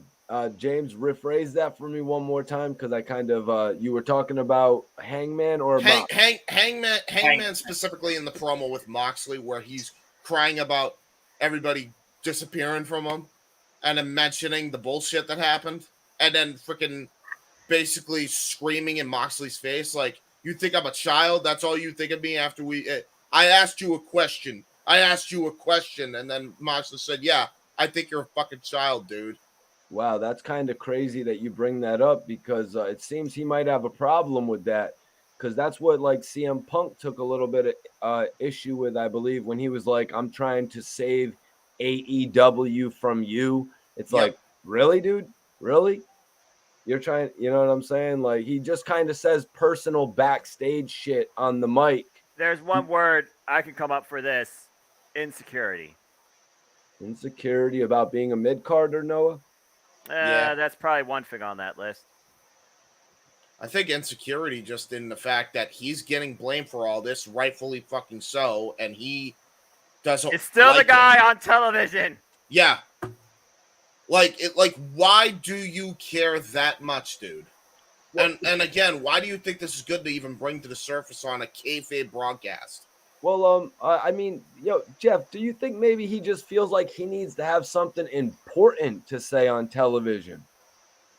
Everybody else does. That's a fucking great question, you know that? Mikey, I said this when Gotta he have your lost spot. the Gotta find it title, somehow. I had the perfect narrative to spin, for lack of a better term, in my brain right now, about Adam when he lost the championship, because I did. Thank you, Josh. We appreciate that. We Yes, love really giving you all this quickly. shit, but Really Thank you, quickly, brother. thank you, Josh. Here's your super chat. Love you guys. These nights are always so much fun. 2 new opinion columns on No DQ coming soon for the Cleveland Combatant. Cheap Make plug. sure you check No DQ out to see those. Go ahead, Jeff. Didn't mean to interrupt you, but we no, finally got a super chat, so super chats are always good, especially on Saturday nights that aren't pay per views. So we appreciate it. So I was on Jack of All Trades, or I was watching in the green room. I forget where it was, but one of the categories in Greg's round where he has people name a certain member of like a group, like former tag for team Horseman champions members. or Horseman member. The topic was blank. AEW World Champions, All right. and I completely friggin' forgot that Adam Page is world champion. Ouch. It completely escaped my brain. I remembered Jericho, I remembered Punk, I remembered Mox, and I remembered Kenny. I could not remember Adam Page, and when somebody said that, I went, "Oh shit, that's right!" And he had just lost the goddamn title. Yep. That's how poorly he was booked as champion. That's how improperly booked he's been since. Because nobody immediately goes, "Oh, that's right, he was champion." It has to be, "Oh shit, that's right, he was a world champion," and it was this fucking year that he was the champion. Because people remember the chase more than the actual accomplishment. Which is ridiculous, because as awesome as the chase needs to be, Stone Cold Steve Austin won the WrestleMania 14, the title reign needs to also be awesome. Stone Cold Steve Austin after WrestleMania 14. I'm watching that right now. That's the reason I'm bringing that up, is because I'm literally getting ready to go into breakdown, which is Guys, I've said this before. I think on this show, I hope not, but it was not Hangman Page's time to be the world champion at that point. At that point, No, I agree with that. After breaking up with Kenny Omega, he should have faced Miro and gone for the TNT title instead of Sammy Guevara.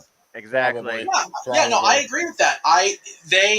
They tried to pull the trigger on Adam too soon, and the gun ended up backfiring right in everybody's face, which is dangerous. If you know anything about guns, when you have a gun backfire like that, it'll hurt the shooter more than the target. Right, Billy? I'll be real. Bob? Bang. To a degree, I would have still went with Page to win the strap. Having a long reign was the mistake, I think. Yeah. I don't think it didn't make any sense for him to continue the reign after he already won the belt. And the reason I say that is he paid 20 fought Danielson. You weren't going to get any higher than that of a performer of his stature at that point, especially with how green he was as a character. So get him the belt because you told the beautiful story with Kenny and him, whatever, cool. Yeah. Then get him in a match with Danielson, have Danielson take the belt off him on the first TBS show, and then run off to the races with him and Punk or whatever. Yeah, you got it. That would have been infinitely fucking better, because clearly we have been shown this dude cannot handle the freaking spotlight to a max degree. Put it to you like this. Even before I started watching AEW this year, when I was first getting my toes back in the water and watching just WWE, my roommates at the time were watching AEW, and that's all that they would watch while I was watching WWE. And I'd occasionally stick my head in and see what was on, because, there were guys there that I knew and liked: Punk, Danielson, Moxley, etc., Jericho, Sky, Frankie. I'd hear about who Page was fighting, and I'd be like, he's still champion? He hasn't lost the belt yet? Going up against these guys? Should have lost it. That's the problem. It's like, that's what I'm saying. It's like, how is this dude, who to me lacks all kinds of charisma, still holding this title? He was always in the shadow of the Elite. That was always like his spot. He won the belt. He won the belt. The chase was over. And that was it. Gargano won the NXT title against Adam Cole in TakeOver 35, which I was live for. He then went and defended that belt and lost it right back to Adam Cole because the chase had happened. It was done. They didn't need to continue further from that point because at that point, they knew trying to continue that fucking reign would diminish any value of return to the actual title. By the way, James, botch. You saw that at NXT TakeOver New York live. NXT TakeOver 25 was where Adam Cole won you're the right. belt You're back. right. Yeah. Either one of those. Yeah. 25. So are we at 35 yet? I don't know. Probably We did not. go to 35. My NXT stopped. My NXT stopped at 36, I believe. Oh, okay. All right. Officially. Good recollection. So this is more of a kind of a throwing out there for. Thank you, JJ, for that. Again, the shirt's coming, I promise. This is more of a thing for Noah and Mikey and James than JJ because JJ wasn't watching it first. I think the problem with Adam being in that picture is the same problem with Adam being in the Elite. He wasn't elite. No. Kenny was. The Bucks Young Bucks were. Yes. Definitely the Bucks were. I mean, JJ and I saw the Bucks come up from anything but elite. Got freaking backyarders out in California, out here in the boonies somewhere and shit. Those guys were elite. Adam Cole is elite. Red Dragon is elite. I don't know if they're actually part of the elite, so forgive me. I'm just trying to throw it. Of everybody in that show, that group, that whatever, that was called the elite, I never really bought Adam Page as.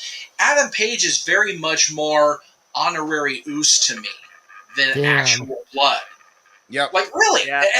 I'm not shitting on He's not wrong. He's not wrong. He's not wrong. It just, that's the comparison I make because it's like, one of these guys just doesn't belong here. And that's very much how Page always felt with me in that group. Mm-hmm. So the fact that he was... when Page would come out with him, was he ever as hype as Sami Zayn coming out with the Bloodline? No way. No way.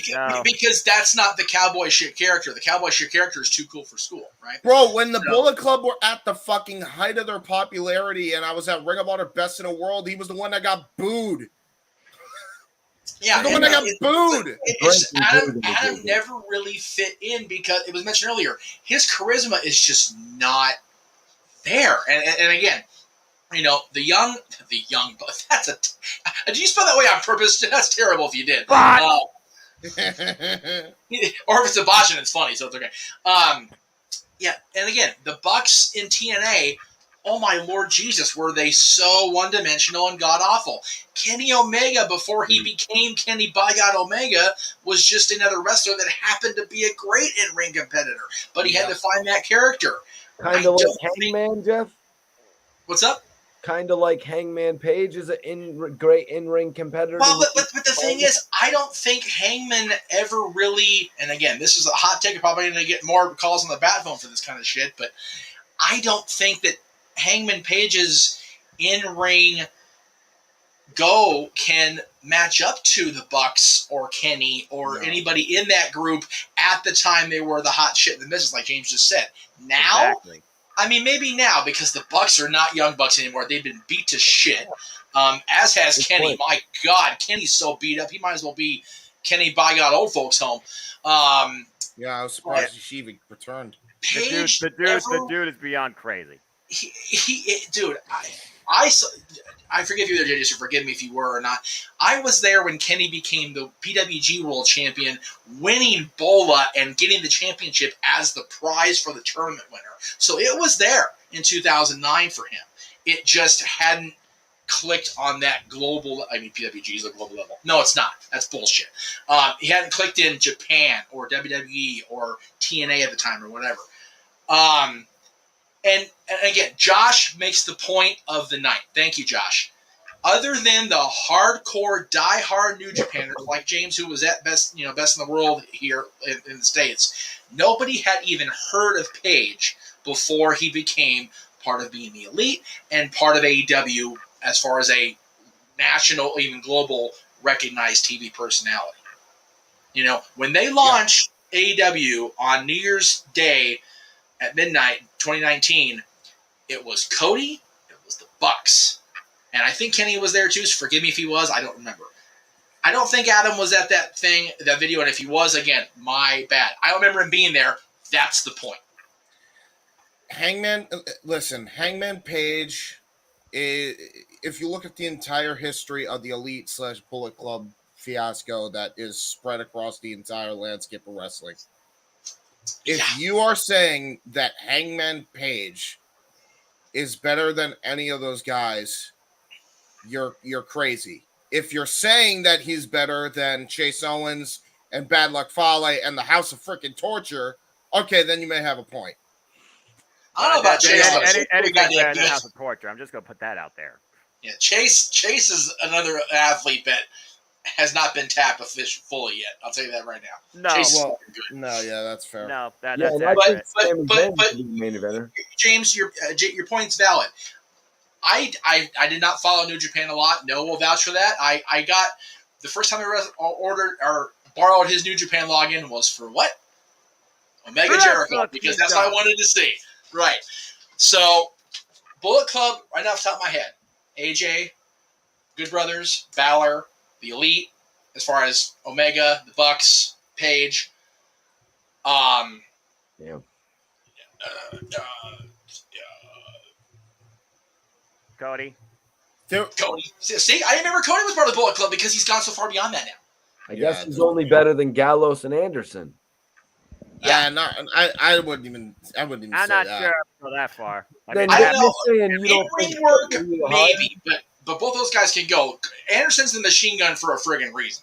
And Gallows is a big, solid dude, but he's also a great wrestler. But as far as star power and name, Adam Page is at the bottom of that list. Straight up. Yep. And again, I don't think that's his fault. It's not. I really don't. I think that's Ghetto, right? Is that who books New Japan? Sorry for my complete ignorance and stupidity there. Yeah, you're So right. You're right. That's his Gato. bad. Gato. That's Like, his what the bad. hell? Damn, And that's Tony's bad. crazy that he's at the bottom of that list. He kind of legitimately is. And You again, compare him with all those names, yeah. But that's the thing. They did use that, and they told a fucking great story with him and Omega using that as fuel. right. The problem but- is you have nothing else after that. yeah. They Now- planned the course. They didn't plan afterwards. Yeah, they just was like, well, we have to have a long reigning. We have to have a long reign now, and in reality, everybody said to No, you don't. Until they were no, the fuck you don't. No. Going back to that, I think it would have been great if Tony Khan had brought Bryan Danielson in, because this was legitimately right after Roman Reigns would not give up the title to Daniel Bryan, and he choked him out on SmackDown. Right? Yeah. And then Tony Khan could have been like, well, you know what we do over here? We do wrestling over here. They do that whole sports entertainment thing They had over a there. shot. You know what I mean? They could have Missed taken opportunity.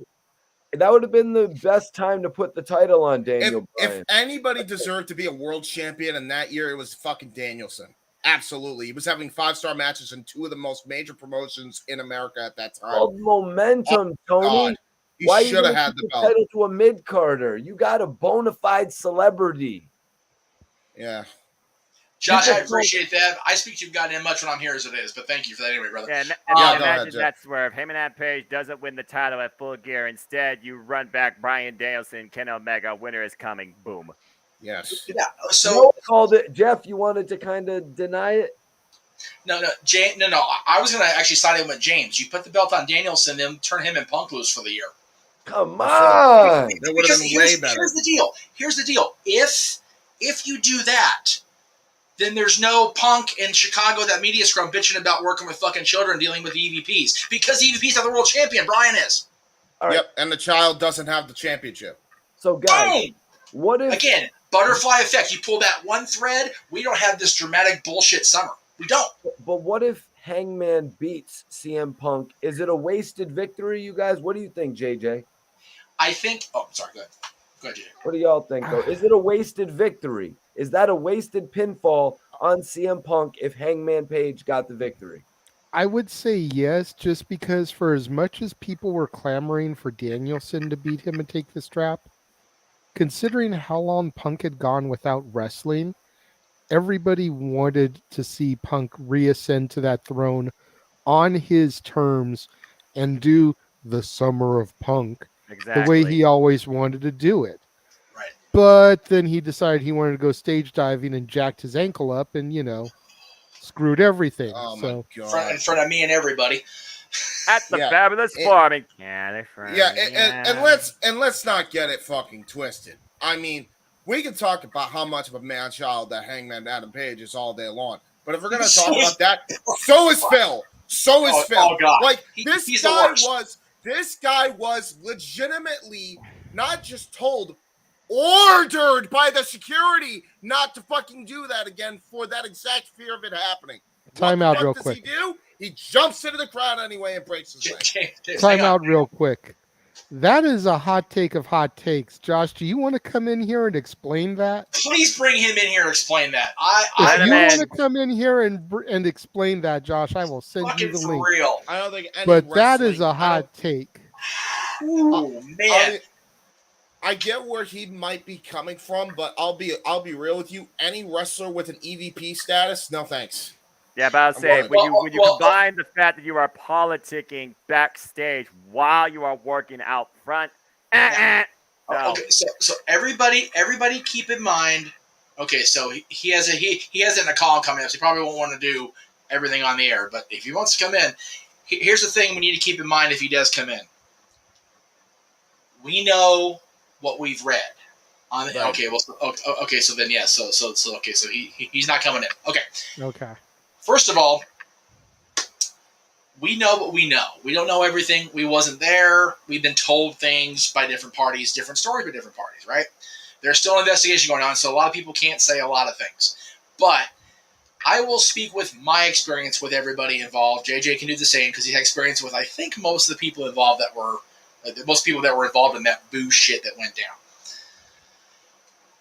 And I don't know about the three of you, so forgive me for my ignorance there. All right. Punk's always been a man-child. Always. Yeah. Like, he's always had that chip on his shoulder about, he feels he's the best. He's always felt that he is who he is, and he was what he was. I will say, however, about Punk before I move on to the other guys, that I totally felt his gripe at work last weekend. I'm going to be 40 in March. My trainer is 21. My trainee partner is 19. I was like, should I go get my walker before we continue? Okay, cool. Because literally, I got back. How you feeling? I'm old. I'm tired. I fucking hurt. I work with fucking children this weekend. That's exactly what I said to my mom. Nice. I felt Nice. the Phil pain when I got home from Disney last week. That's fair enough. Jesus. Now, the EVPs. What do you got? Okay. JJ and I both seen the Bucks come up, like we said, from nothing. Like literal nothing out here. Running their own promotion out here. Bop into the range with Bop into the Hanson. ring, literally. With me managing on the opposite team against them. That's Yeah, how... their entrance theme was Hanson Mbop. Why? Because Heat. it was so obnoxious. Heat. Really? Instant It was heat. pretty heat. Oh, It they was were pretty heel. heat. Okay, Yeah, okay. of course. The problem is that they were so freaking goofy and good that people would sing along to it as they came to the ring. It was so hard to be It was baby faces against over. those assholes. It really was, because like they could have freaking slit my kid's throat in the middle of the ring. They still would have got cheered for that goddamn song. I swear. Yeah, Anyway. they super kick a child, then they got cheered. So But Jeff, did that song take them anywhere? Like, did they go to any other promotions with that song, or did they? Oh yeah, all They around used it SoCal. PWG. They used it PWG. All around SoCal. All around SoCal. And that being part of their shtick, I think, is what got, at least initially, TNA's attention, because they were so over out here. But the Bucks and Kenny, I sympathize a little bit more than I do with Punk. Not because they're big fan, their big draw was born out here. The Bucks more so, definitely, but Kenny also got a lot of credibility out here. But the Bucks and Kenny also stuck with more than one company at a time where said company was having major struggles and didn't have to, stick with it. Should they have been in that position of power with AEW? Probably. And I think we can all agree based on what we've read over the years, what we've seen and heard over the years, what some of us have been involved with over the years, anybody that is playing on the field should not also have a coach's headset on. That is a recipe for disaster. Period. End of sentence. It's that way in sports. It's that way in Hollywood. It's a very rare thing when a producer / head writer / director is also an effective leading person in the movie. It's very, very rare that happens. Rocky, for example. But it does work if it's the right personalities. Kenny Omega, Matt Jackson, Cody Rhodes at the time, not the right people. No, Just not. and Punk and Punk isn't either. Like neither, and none of those five. Okay. So where the argument comes in is, I had a real problem with what Punk said as far as, it was WWE that made him so sick that he had to go away and he couldn't go back to the same place that made him sick, which is why he went to AEW. Other than the actual being physically sick with the staph infection and the shit he had on his back that quack doctor tried to put a Z-Pack on or whatever, he left the industry because he was sick of the industry. It had nothing to do with WWE other than the actual doctor. Because if that was the case, the gripe he had in Chicago would have been null and void. Yep. He completely outed his own damn self with that bullshit he pulled up the media scrum. It was not WWE that made him sick. It was this entire industry that made him physically ill enough to the point where he was dying. So that right there puts me, if I have to choose a side, if I have to stand on one side or the other, then I stand with the EVPs and with them. Not saying they're better than Punk or Tony. Everybody's a goddamn idiot in this. Yep. I also, including Hangman as well, who wasn't even anywhere near that. And I will mildly concede Josh's point in the comment there about AEW being better when the EVPs had more broadened control instead of Tony consolidating the control over creative. However, I honestly think Tony panicked quite a bit when Cody decided to bounce. Because Cody has the benefit and the burden of having the creative genetics. We all know who his papa was and how creative that man could be when he was given the right platform to do what he do. There's also the dark side of Dusty, who would, book some stupid shit. Right, yeah. So, Let's also not overlook the creativity of his brother. Yeah, dude, Dustin has so much in that brain of his that when he's not gold dusting himself, dude, like seriously, he's got it there, which is why he should be an asset to AEW instead of just relegated to dark and elevation matches. It's bullshit. Real quick before we continue, because it is really bugging me. What is that noise? I was trying to figure out if it was me. I think it is, yeah. What is it? Do you hear it now? Yeah. Well, now. No, I muted him, and I don't hear it now. Yeah. Well, anyway. Yeah, we know it's something on your end, Mikey. Oh, it's coming from my end? Yeah, because I just muted you, and you didn't hear it. I was trying to see if it was because I had a YouTube, I don't have another YouTube page open now, though. Is it because I had another internet Probably. Something interfering with the microphone, probably. Kids to mess with it. I feel like, Jeff, though, again, Jeff, you literally been in the business. JJ, you literally been in the business. Literally, the three of us, we've been watching the business. And as far as what we read, mostly all I've heard is literally from this platform here. And all your points make sense. At the end of the day, Phil Brooks, the business, turned him into this. Again, this business can make you or break you. It's equally challenging both physically and mentally, to the point that literally you become your own worst enemy. Phil Brooks literally became that at AEW All Out Media Scrum, and I don't know if he can recover from that. You either die a hero or live long to see yourself become the villain. Punk was hailed as a hero when he returned to wrestling, and now his career has died as the villain because of what he pulled. I mean, I hate to keep referencing The Dark Knight, but it was a goddamn good movie for a reason. Fair. James, what is this that you just shared with me? Oh, this is for the last topic, but I wanted to wait until everybody was done with their point. To go back off Jeff's point, that's also the day the bet And now we got Gotham Knights coming, the next generation. Ayo. There you go. Yeah, I wanted so bad to think that something positive would come out of what happened in Chicago. But other than Moxley getting the belt back, which, hey, that might not be the best thing for him because he was supposed to take a how long vacation? So Yeah. that may burn him out on the other side of that. 5-year extension, wifey gets a job. I'm cool with Renee being on any television program I watch because I love me Renee some Renee. Paquette adds so much when it comes to professionalism for that company's outlook, especially when it comes to the backstage assignments. I was literally listening to her live sessions where she was talking about how AEW really became a thing, and more so was not Tony Khan involvement. It was not any backstage. It was just internal talks between her and Jon Moxley privately when it came to the fact she missed being involved in the wrestling business to a degree. Being in that spot. She is an asset wherever she ends up, be it on television, be it on a podcast. Her podcast is really something. I love it. It's one of my listen tos every week. It really is. I love it. Same. To tie a bow a little bit on this topic, at least as far as I'm concerned. Number one, thank you, Josh. Yes. Have a good night, and thank you. I will do my best to keep control.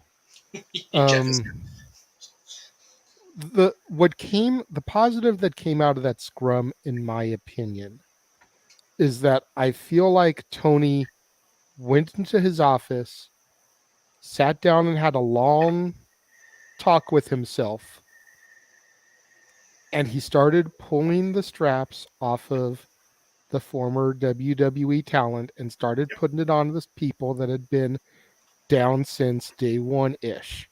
Exactly. Jericho's the ROH champion. Garcia is the pure champion. Yep. Joe is the TV champion. You've got the world title on Moxley. You've got Wardlow. You've got the Acclaimed brothers. You've got the Death Triangle. Orange Cassidy. Yeah, you've got Cassidy. Ring of Honor tag champions. So Orange Cassidy, the biggest achievement as champion in AEW. With the exception, I think, of Joe and Tony Storm, you can't really name a person who had just come over from their WWE run and is still a champion. Right. And Joe has got ROH blood like through and through those veins. God, yeah. So you can kind of cast that one to the side. Yeah, and I think Tony wasn't quite 100% branded WWE because her run there was always tumultuous at best. Yeah. Agreed, but considering that, she was the cast-off and she's still interim champion, I mean, you see, they got the titles off of Swerve and Keith Lee to put them on the Acclaimed. They got the ROH title off of Claudio to put it onto Jericho. Yeah, but to argue that, I only think Claudio wasn't there sooner because they had him locked down real tight. Yeah, exactly. Maybe so. I think he would have jumped a lot sooner if he could have. I mean, we heard what Claudio said. What really was the proverbial straw that brought the camel's back. He wasn't even involved in the freaking Royal Rumble.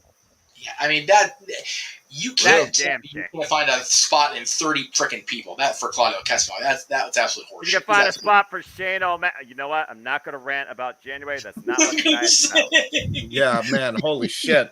Let's not turn back the clock. The Royal Rumble rabbit hole would send us into freaking a 4-hour show. Let's just not even bother. If I could turn back we're already about to hit the 2-hour mark. Yeah. Tony Storm is going to be in Massachusetts in a few days.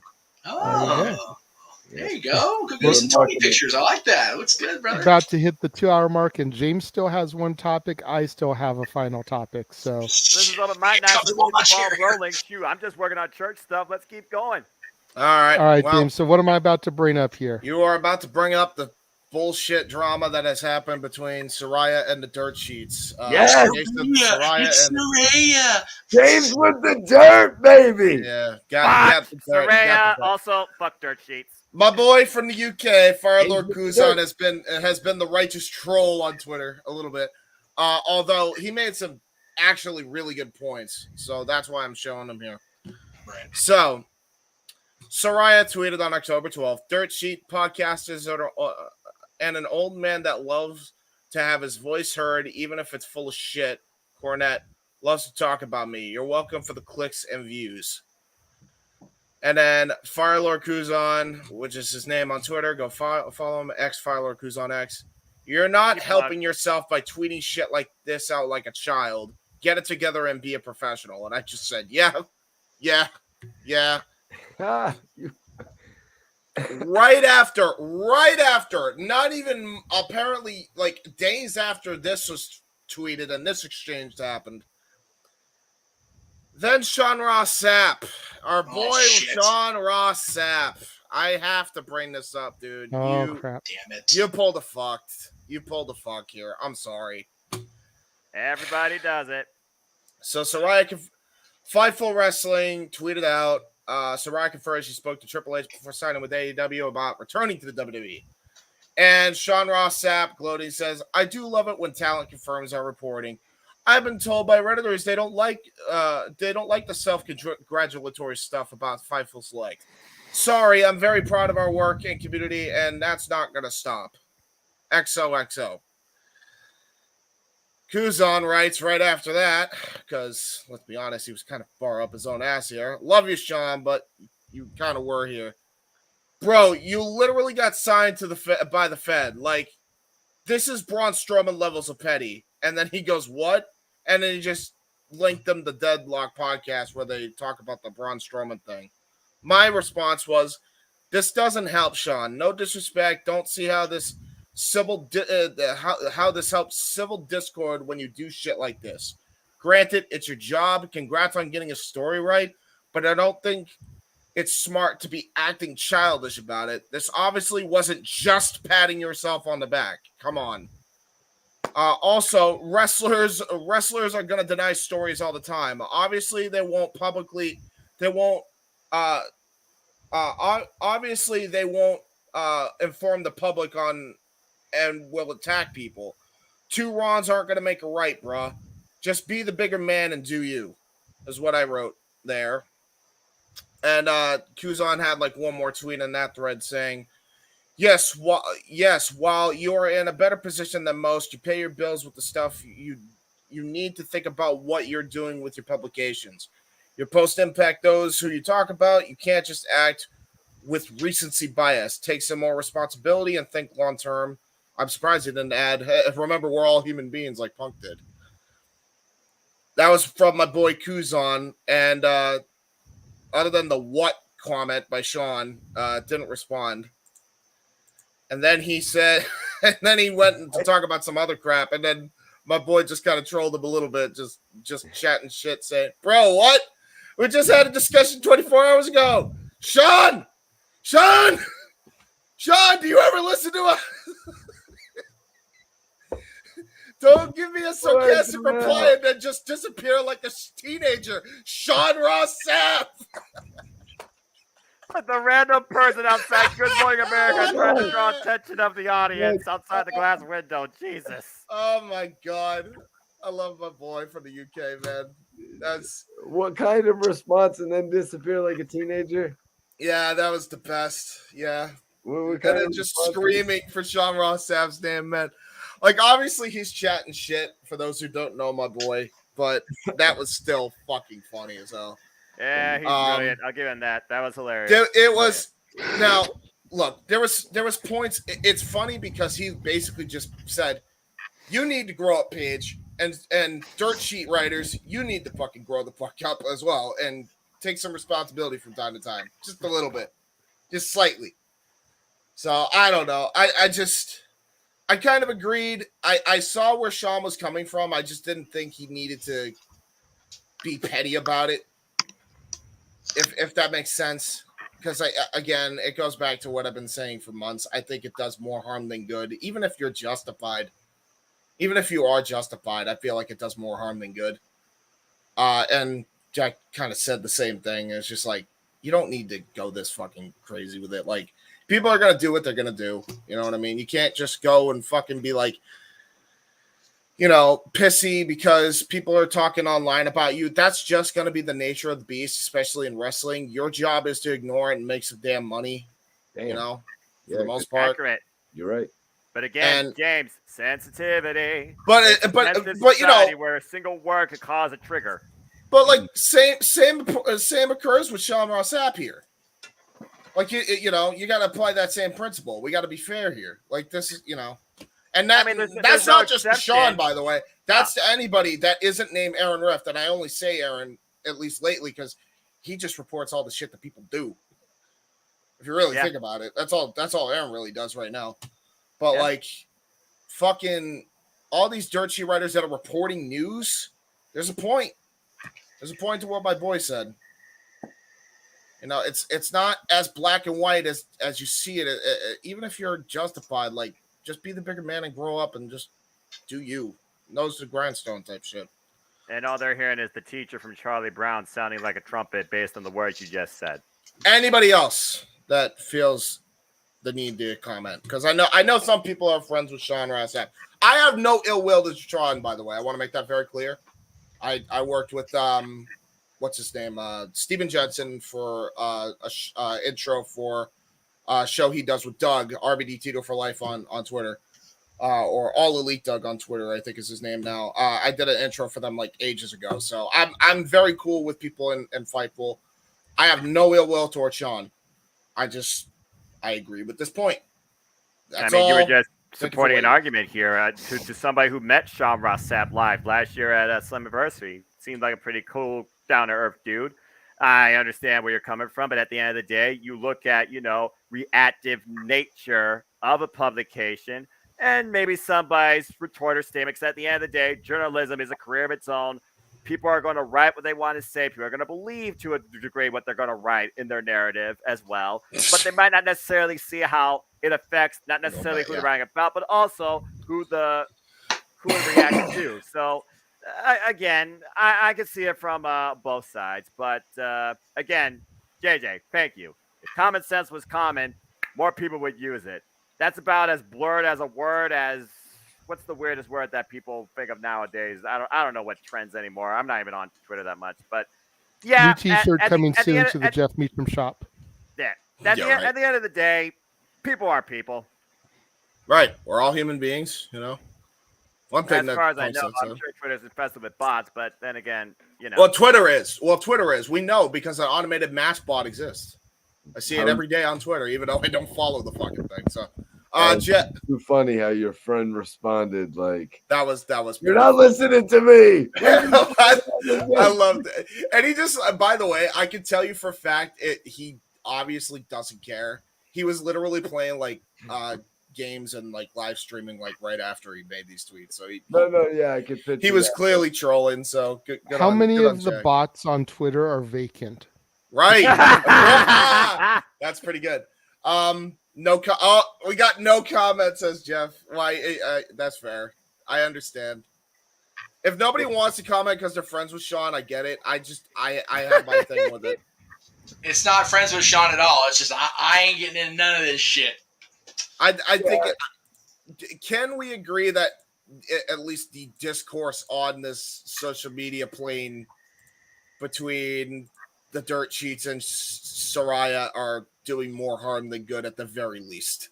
I mean, that's mainly the point. I think the discourse between people on Twitter and people on Twitter is ruining people on Twitter.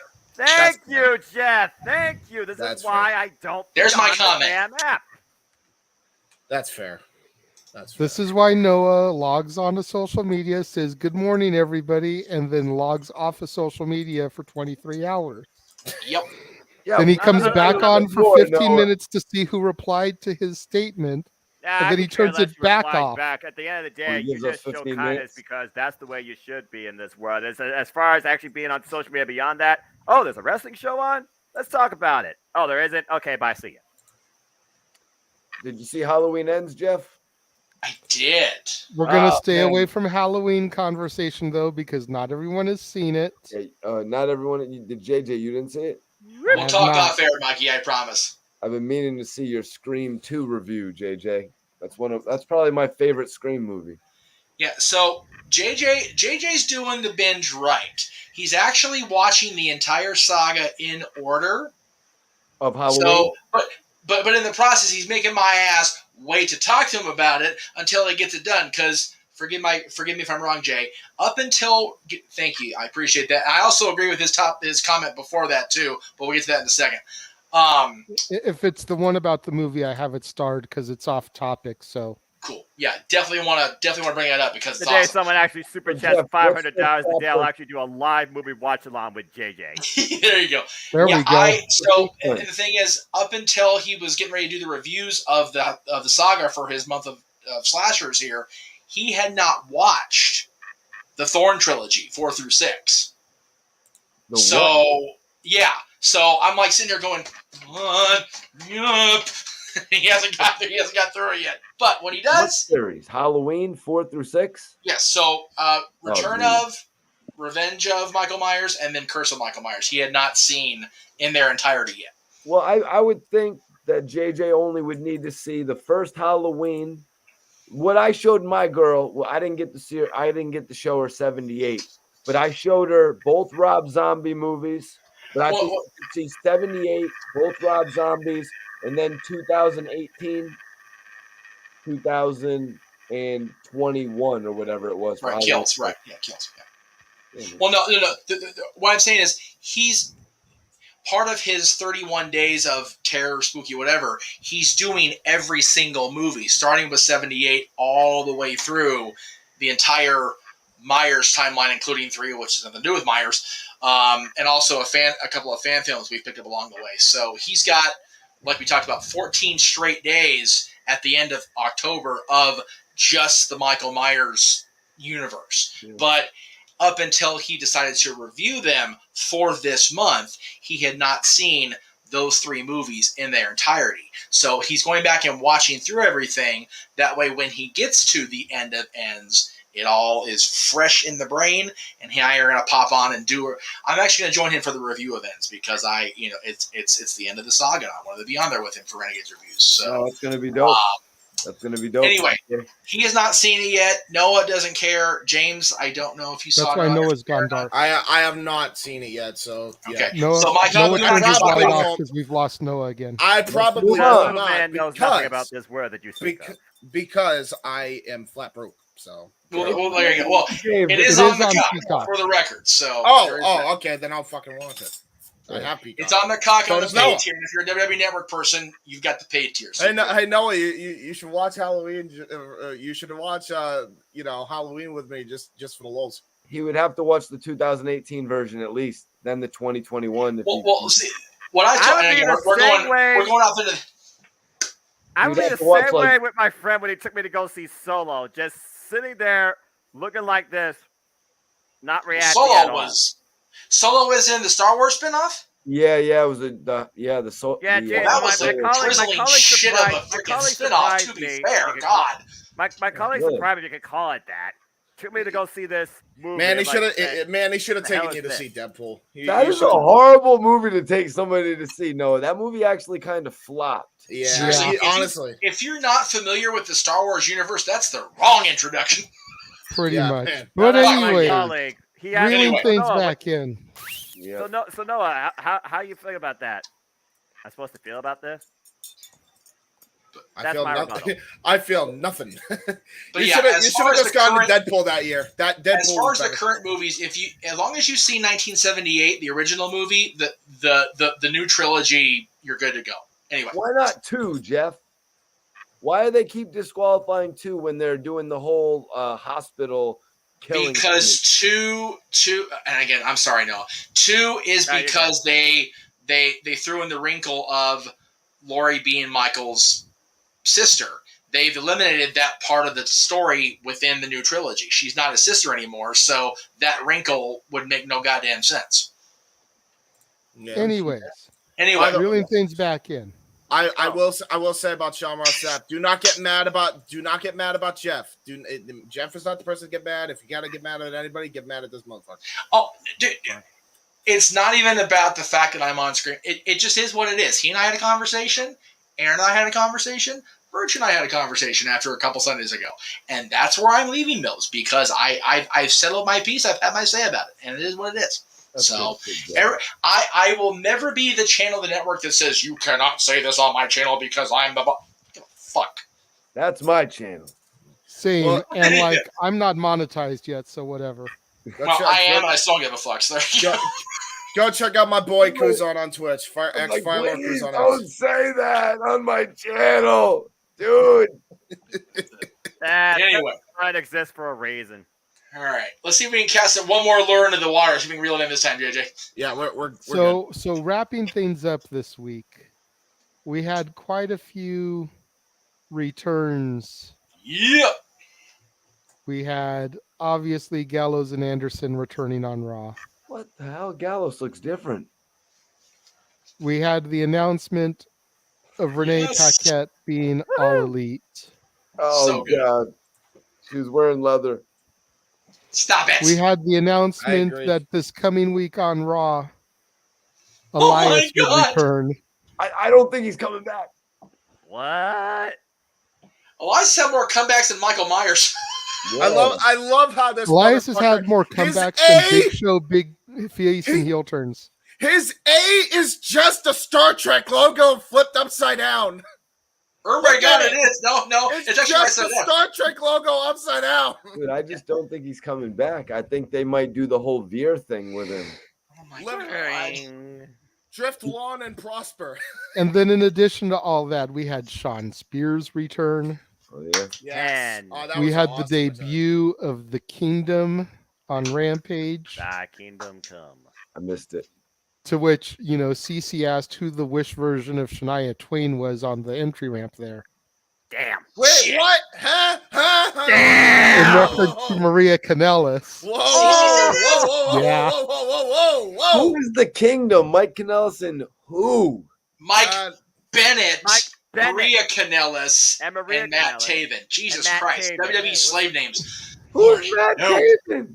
Matt He is a Taven Ring is of Honor World Champion and Ring of Honor original. Hey, you Oh can't. my God. Listen, no, man, you can't do this. You Why can't do does this. Tony Matt keep doing Taven, this? Matt Taven is a boy of ours. We got the New Englanders got to stick together, and that boy won us a world championship from Ring of Honor. All right, so we Yeah, got to but be dude- supportive. Nobody else will.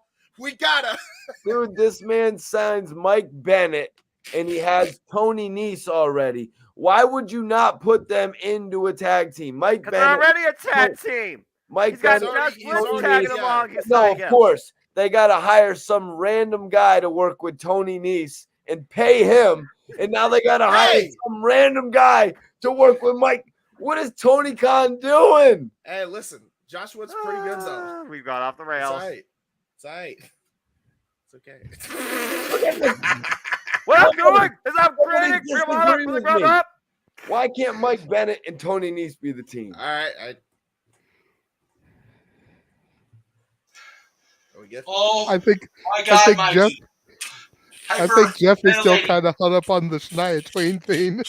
Well, okay. So first of all, you're gonna need to have fucking talk after we're off the air, because second of all, Keep in mind though that this all happened after the match where White Steve Harvey, who with glasses would be a bald Ned Flanders, fought the Wish version of Jason Momoa, and then the Mad Danny DeVito came down to ringside. So wait, they Cece were said this or already Natalie on said it. this? Both of them were going back and forth. She should be a manager in wrestling. She'd make it big. She Okay, talks so all the conference shit. call after the show. Cool. Okay. Okay. So first of all, second of all, Mikey, is there anywhere out there, Noah, James, somebody that we can have access to the Kingdom at their height in Ring of Honor, that we can educate this boy?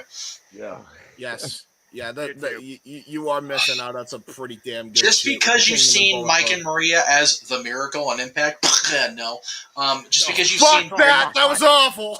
Just because you've I seen agree. Mike and Maria defeat Mike for the 24/7 championship in WWE, multiple bullets, no. No. Him and Matt and Maria and And who else Cole. is in the group? Cole. Adam Cole, baby. Adam Cole, baby. That group in Ring of Honor, at a time that Ring of Honor, granted, it wasn't getting a lot of love compared to the early days, but man, they were solid.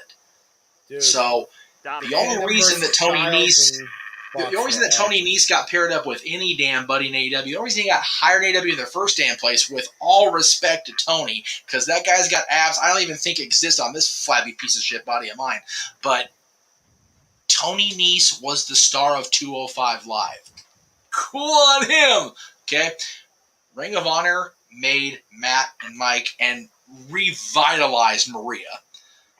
When she was just a freaking dipsy, airhead bimbo in WWE. Let's not kid ourselves.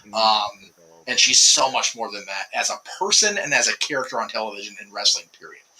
Right. So that's the reason. Tony Nese is awesome. I've always liked Tony. I thought he could have been so much more than just another 205 Live cast off. And he has that. Jeff! Jeff! Oh, here we go. Yep. What happened? You lost connection. We just lost. Oh, I did? Okay. 10 seconds. Yeah, Matt Taven is on another level from Tony Nese. And he and Mike have been partners for a long time. Yep. And Mike and Maria are married, of course, so they had that chemistry anyway. OGK, Mike Bennett and Matt Taven, current Impact World Tag Team Champions. And what you saw in Rampage is the tip of that iceberg. And I just look forward to the collision between FTR and OGK. the Kingdom. And hopefully it's not Titanic level where FTR Are you sinks. kidding me? That match is gonna fucking roll, man. If you're Oh, going they to follow could up with get Ring of FTR. Honor, FTR after the Briscoes program, this is definitely the next best team to do it with. Oh yeah. Seriously, the Briscoes and FTR, the Briscoes, You got me. Yes. sold. Maria posted this on her social media today. This is literally Maria's life in a bottle here, for real. Yeah. Today, I feel blessed and grateful. I have worked for 5 of the top wrestling companies in the world: AEW, WWE, ROH, New Japan, and Impact. I am 40 years old. I have 2 children. I have been married for 8 years. I have been on TV every year for 18 years. I am the CEO of an all-women's wrestling show, but grateful is not a big enough word to describe this feeling. Thank you to my husband, who is not afraid of an ambitious woman. And Respect Maria not only that, fucking Canella. somebody on Twitter had the gall, I don't know if they were being an asshole or what, but they corrected her and said that Brandy Rhodes had done it first. What? And What? Brandy has. Huh? She's worked for every single one of those companies, too. So what? But Yeah, no. right. Dude, Mike, you're killing me tonight. Jesus Christ. The point is, she was not a. But Brandy Rhodes doesn't have the 18 years of longevity. Yeah, that's very true. But and you could argue that, oh yeah, she's bounced around so much because she's not reliable, and maybe that's the case. But the point is, At least we know Maria- her from each show. what happened? At least we know her from each of the shows she mentioned. I didn't know Brandy Rhodes when she was never in WWE. First of all, Yes, she was. Yes, As she a was. a ring announcer. Yes, she sure Ring was. announcer. Ring Eat it. JJ and I met her at SummerSlam Access 2011, Jay. Think so, 2010 or Yeah, the 2011. ring Eden. announcer. So Yes. now Yes. that's in the WWE. Yes. Okay. Compared to what Maria did prior to 2007. Maria Oh, wait. was a manager. Okay, Maria Maria was prior the to 2007, manager. I'm saying. What was her big meaty thing? Not a goddamn thing. She was out there for tits and ass. That's what she was. Well, And I I'm mean, not she saying that's what wasn't- she is or what she ever really was up here. The point I'm trying to make is that Maria has been around long enough, and because of her being around and meeting Mike and having them come together, Mike has become a better person. Mike has recovered from a horrible addiction. Matt Taven has been able to. Yeah, he's never been WWE, but again, we all talk about it. Just because you don't make it to WWE doesn't mean you're not a success in professional wrestling and sports entertainment. Granted, Maria had much more high-profile storylines as time went on. But if you look at that reel clip she put up on Instagram, it took a while for her to really get her legs underneath her. There's JJ wearing, I think, my WWE championship, if I remember right, with Brandy, and that was Eden Jesus, Styles. What year is that, JJ? 2011. Yeah, because that was the summer of Punk. The summer of Punk. That wasn't, because he never made it in a goddamn pay-per-view during that whole time.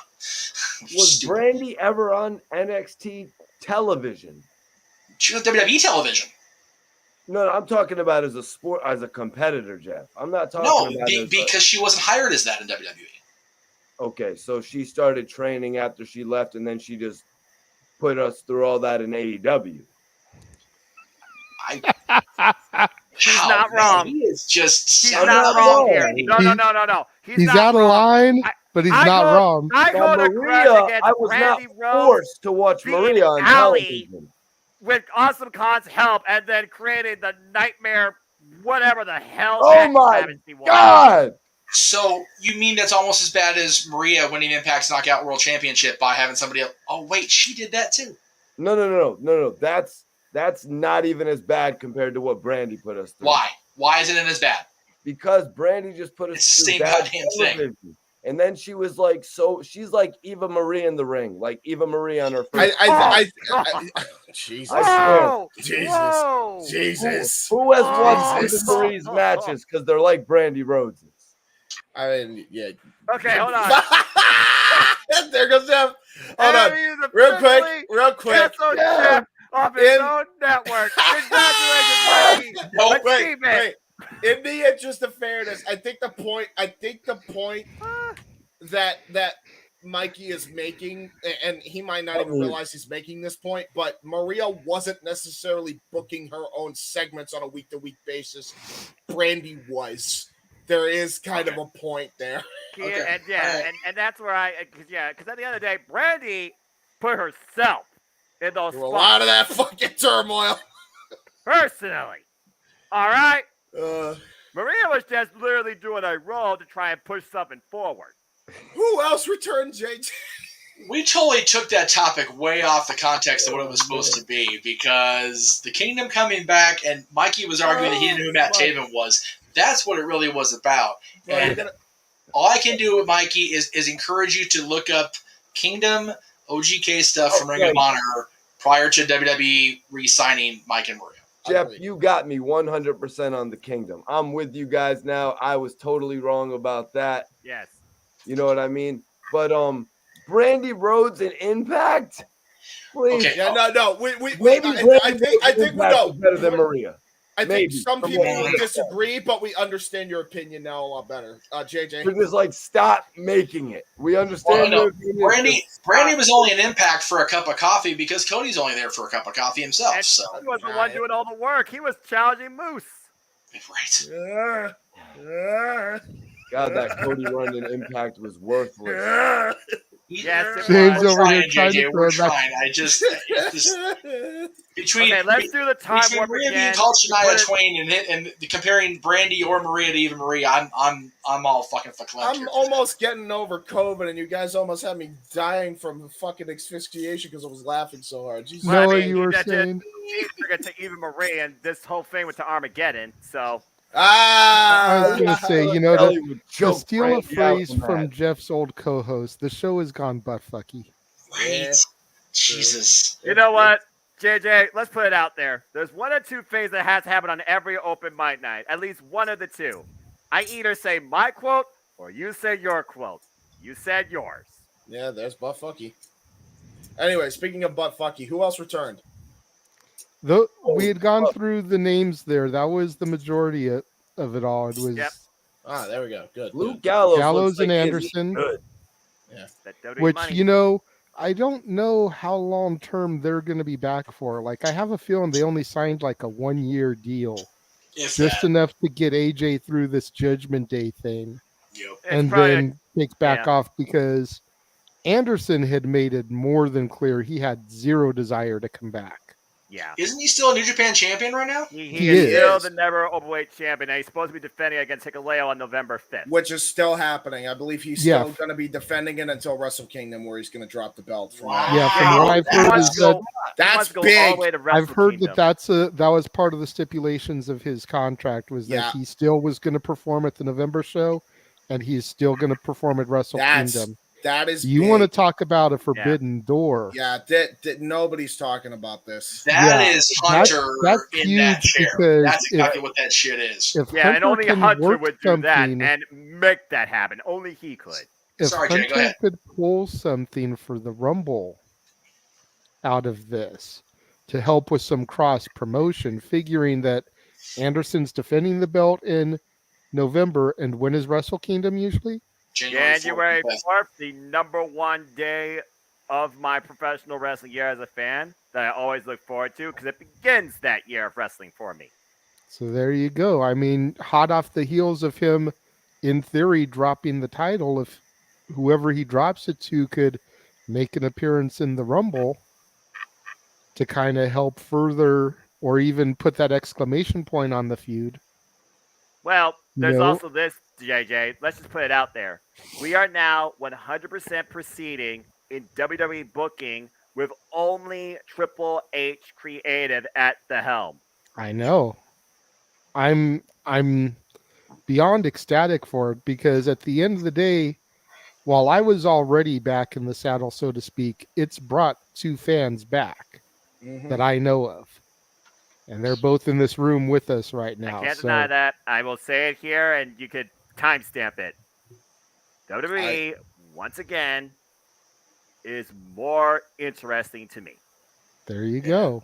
They need to put You know, the it may Rock- still be not Noah's NXT, damn it, but the main roster product has brought him back.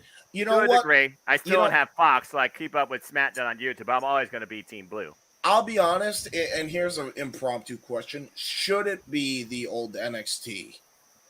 No. I don't because think. I don't again, think it needs to be. can't be. No, it doesn't. No, No. it I doesn't. think everything in life needs to evolve. And Right. when NXT should be the main roster. That's what we've been complaining about for goddamn years. No. and No. if you think about it, a lot of moves have been made lately to bring those talents up to the main roster. You just had Right. Legado come up. You've got Roxanne, Solo Sikoa. You've got Toxic Attraction bouncing back and forth. Roxanne. Cora Jade and Roxanne Perez are supposed to be coming on to Raw and SmackDown to pick poisons going into their big match at NXT Halloween Havoc. Yep. You know, you've got a lot of stuff coming. You know, I have a very strong feeling that Carmelo Hayes is going to lose this ladder match, and him and Trick will probably be brought up to the main roster. I can see that. Yep. I can see Whether that. they keep them very good separate, whether they put them with the Street Profits, Oh. whether they put them with Hit Row, who knows what they could do with them. Maybe they could be their own ad, and you actually have another freaking tag team. Yeah, he Right. needs to save him. You know, like I right said, now that you keep say them that. separate, or you know, kind of buffing out some more like stables here. And rumor has it, There's a Yeah. lot of stuff going on. Like, The biggest thing they could do, JJ, is keep NXT the way it is. They're not going to take it back off USA and put it back on network only because whatever ratings they draw, it still draws them ratings. So so Comcast is not going to take them off television. It is what it is. So. They're basically like, we don't have Psych anymore, so NXT instead. Yeah, I mean, basically. without Damn. without going down a rabbit hole, that kind of is the point. But Accurate. at the same time, NXT was always its best when it was the developmental territory because we would see who's going to come up in the future on Raw to Raw and SmackDown. Excuse me. I still say NXT was at its best when it first debuted on the network, and I dare say even before that, when it was, you had to dig for that mucker futher to find it because you had Jim Ross on play-by-play with Regal popping in here and there. You had Dusty Rhodes as the general manager and then JBL after him. You had a good solid 2 years of, damn, I missed this. Where the hell was this? And now it's on the network absolutely. now. But it was really well done, and it was at its best when everybody was still developmental because they were hungrier. They wanted that Raw spot. They wanted that SmackDown spot. They wanted the opportunity to be on a premium live event. They wanted that glimmer of hope that they'd be in the Royal Rumble or at WrestleMania or on a Survivor Series team. The guys during the 2.0 years, with respect to JJ, because I realize that is your NXT, and I happen to like the product myself the last couple of years, but they were hungrier and they were more likely to be better because they had to be to impress Triple H, to impress the people in charge of creative at the time, to impress the guys that had already been called up and were looking to the future, looking down from that main roster. like a Roman Reigns, like a Seth Rollins, like a John Moxley when he was Dean Ambrose. Those guys set the tone for call-ups from FCW NXT.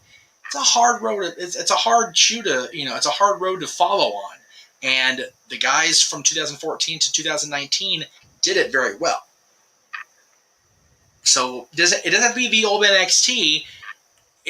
JJ, you made a great point. Everything in life has to evolve. What did Hunter say in that promo?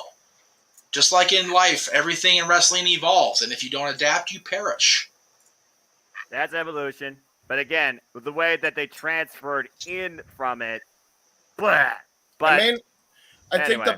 I think the main point being is like the main roster feels like Triple H's NXT in booking philosophy. And I say that because it's like all NXT really was, if you think about it, when Triple H was booking it, is take the kayfabe that was already laid out in front of you and just make it better and weave it to your benefit.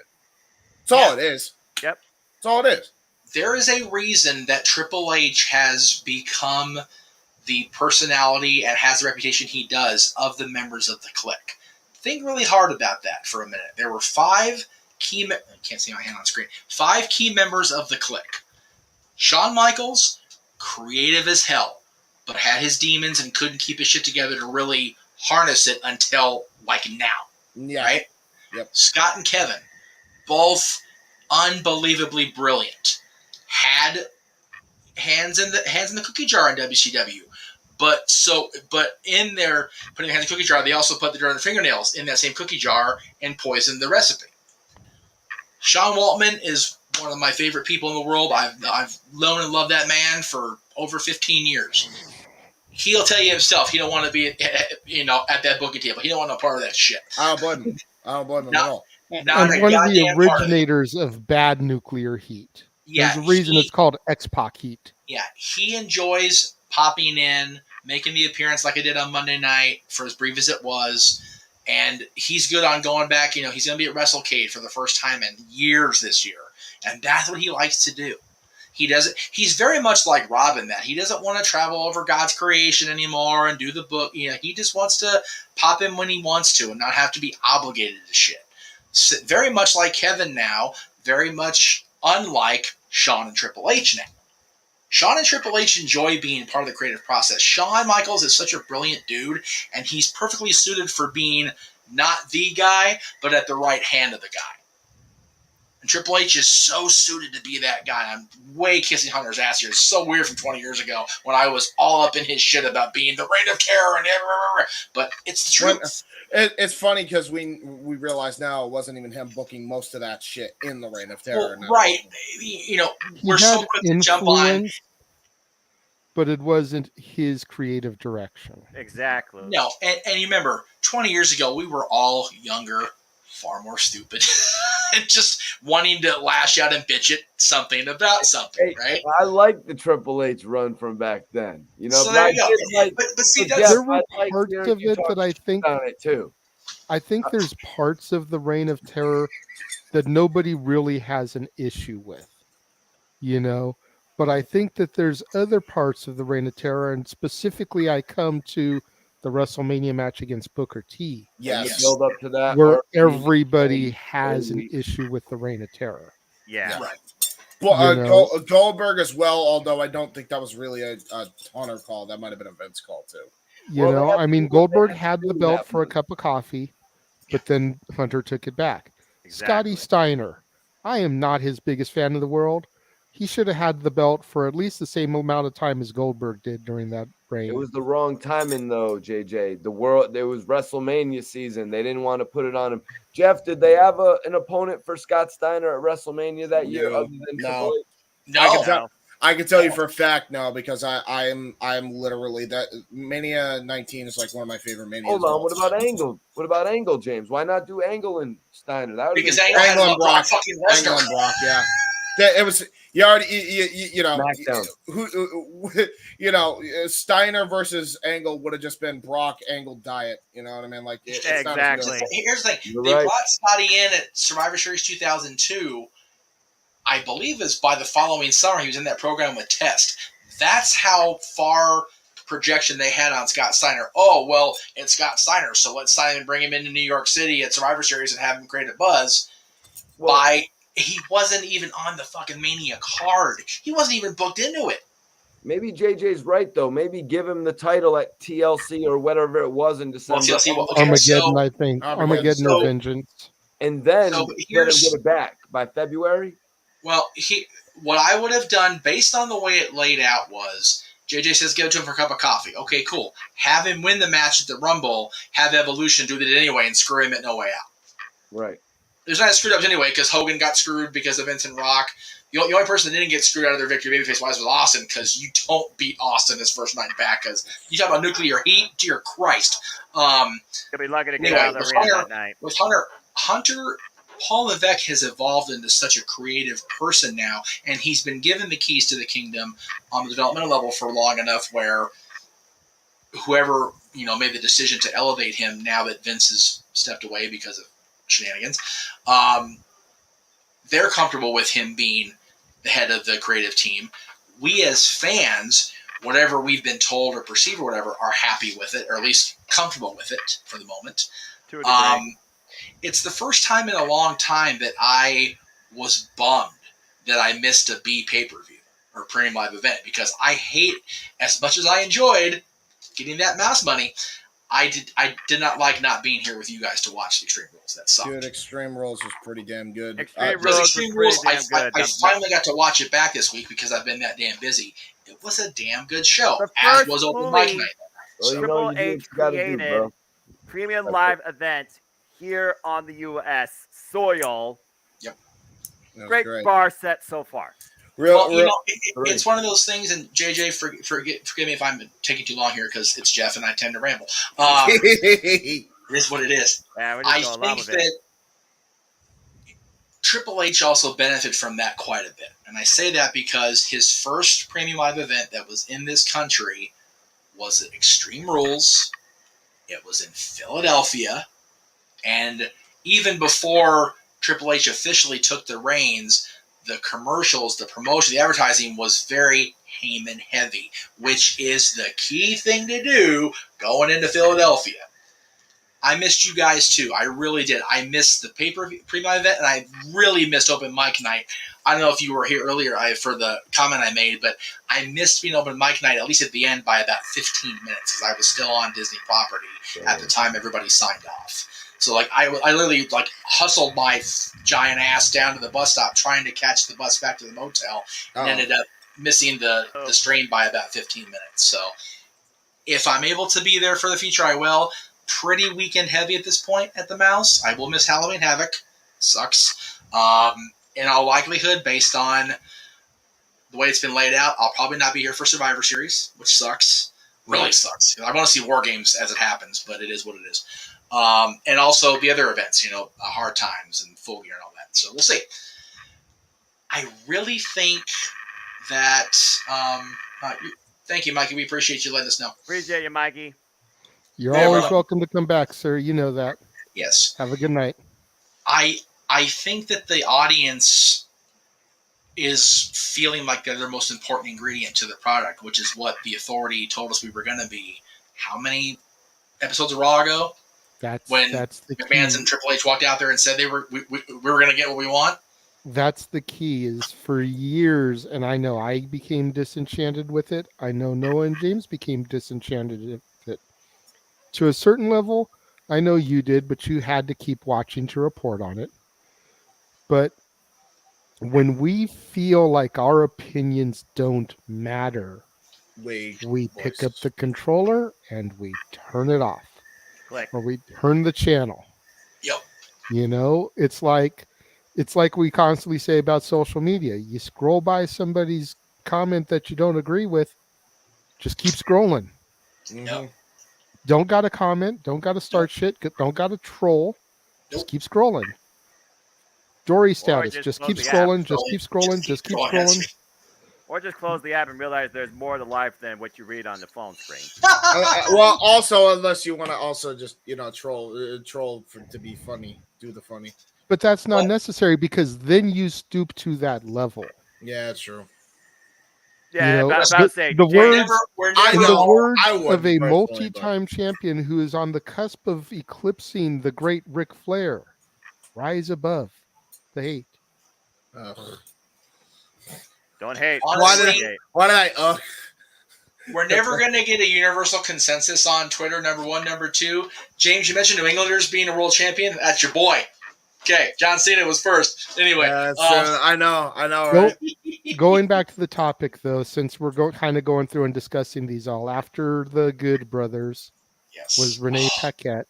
This, If I can Dude. just say here, when I knew Moxley was in AEW, it was a matter of time. Yep. I agree. we hoped. We hoped. You know, granted, it took a lot longer than I thought it would. Yeah. But she's finally come on her own terms. I think the fact that they did it in Canada was a nice touch. Yes. Definitely. She even said legal and contracts are a mother butter. So that was definitely, this was something in the works. I think they're waiting for her to lose that baby weight so she should take that picture for her promo picture. God damn. Well, that's a whole Alrighty. different take, and you're not wrong. I'm I not. was going to say, between what I was saying Moxley and likes James that was wild saying thing. on Extreme Rules watch along, if we could just leave that part alone. Accurate.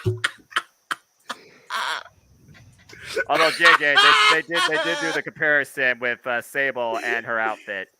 Did Accurate. they said really? it first. I said it first. Accurate. It did You kinda were look accurate. like that a little bit, yeah. On the outfit in the promo picture, or No, what are you talking- no. On Extreme Rules, the outfit that Scarlett wore.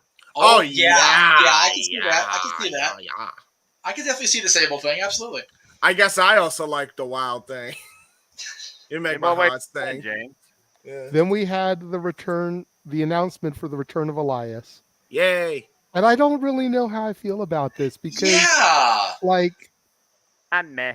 the few times I saw Elias, I was like, okay.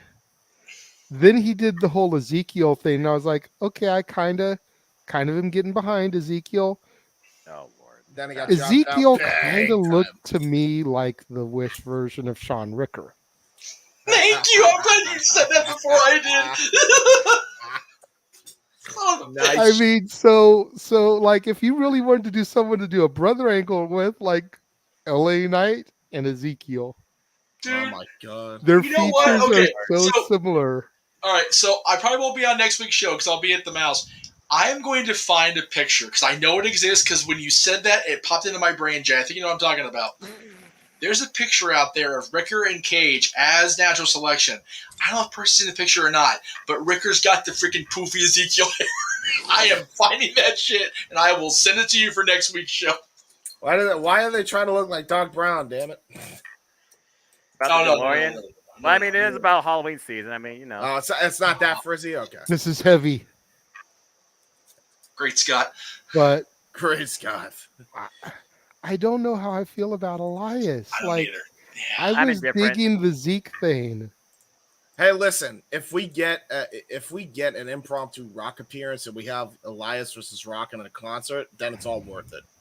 Right? No, but here's my issue with it, and JJ, if you agree, please, or if you disagree, please tell me. The Elias character kind of was what it was, and once you've seen that character once on TV or once live, it's kind of like, okay, are you gonna do something else now? Because he goes out there, sits on the stool, tries to play, insults the crowd, probably with their sports team because the sports teams in this country tend to suck. Which he got booed hilariously for. I mean, Tries to to be play fair, it's the most easy way to draw heat, it seems, from an audience. But that's the disrupt thing, sports it's team. lazy heat. I agree. Yeah. It is lazy heat. There's nothing really like, ooh, I want to watch this. Okay, cool. The biggest pop he got, from my perspective, was when no man, dead or alive, is going to give me gong, and the Undertaker was going to whoop his ass. Like, that was it. And it was Undertaker that got that cheer, not him. It was Undertaker talking about, and the last character, Mikey makes a great point. The character just takes too long and takes up too much of the already sitting there for 3 hours, hour and a half if you're on Hulu like us. It's just too drawn out. Ezekiel being added to the character list very much, I mean, nowhere near as great. Let me just be clear. Very much the Mick Foley thing, where there's different facets to the character, but they're not acknowledging it as the same person with different personalities. They're actually trying to make us believe they're actually two different people, which I think is ungodly stupid. I just don't know if Elias returning. I just don't know where you go with I don't know where you go with the performer. First of all, period, because both gimmicks, Elias and Ezekiel. I mean, you had the freaking family picture in the hospital, which was just funny but stupid. That was pretty good. Freaking Adam Sandler style humor, right? It's like, okay, this is funny, but all right. Anyway, I don't know if either character has enough meat on the bone to go anywhere at this point.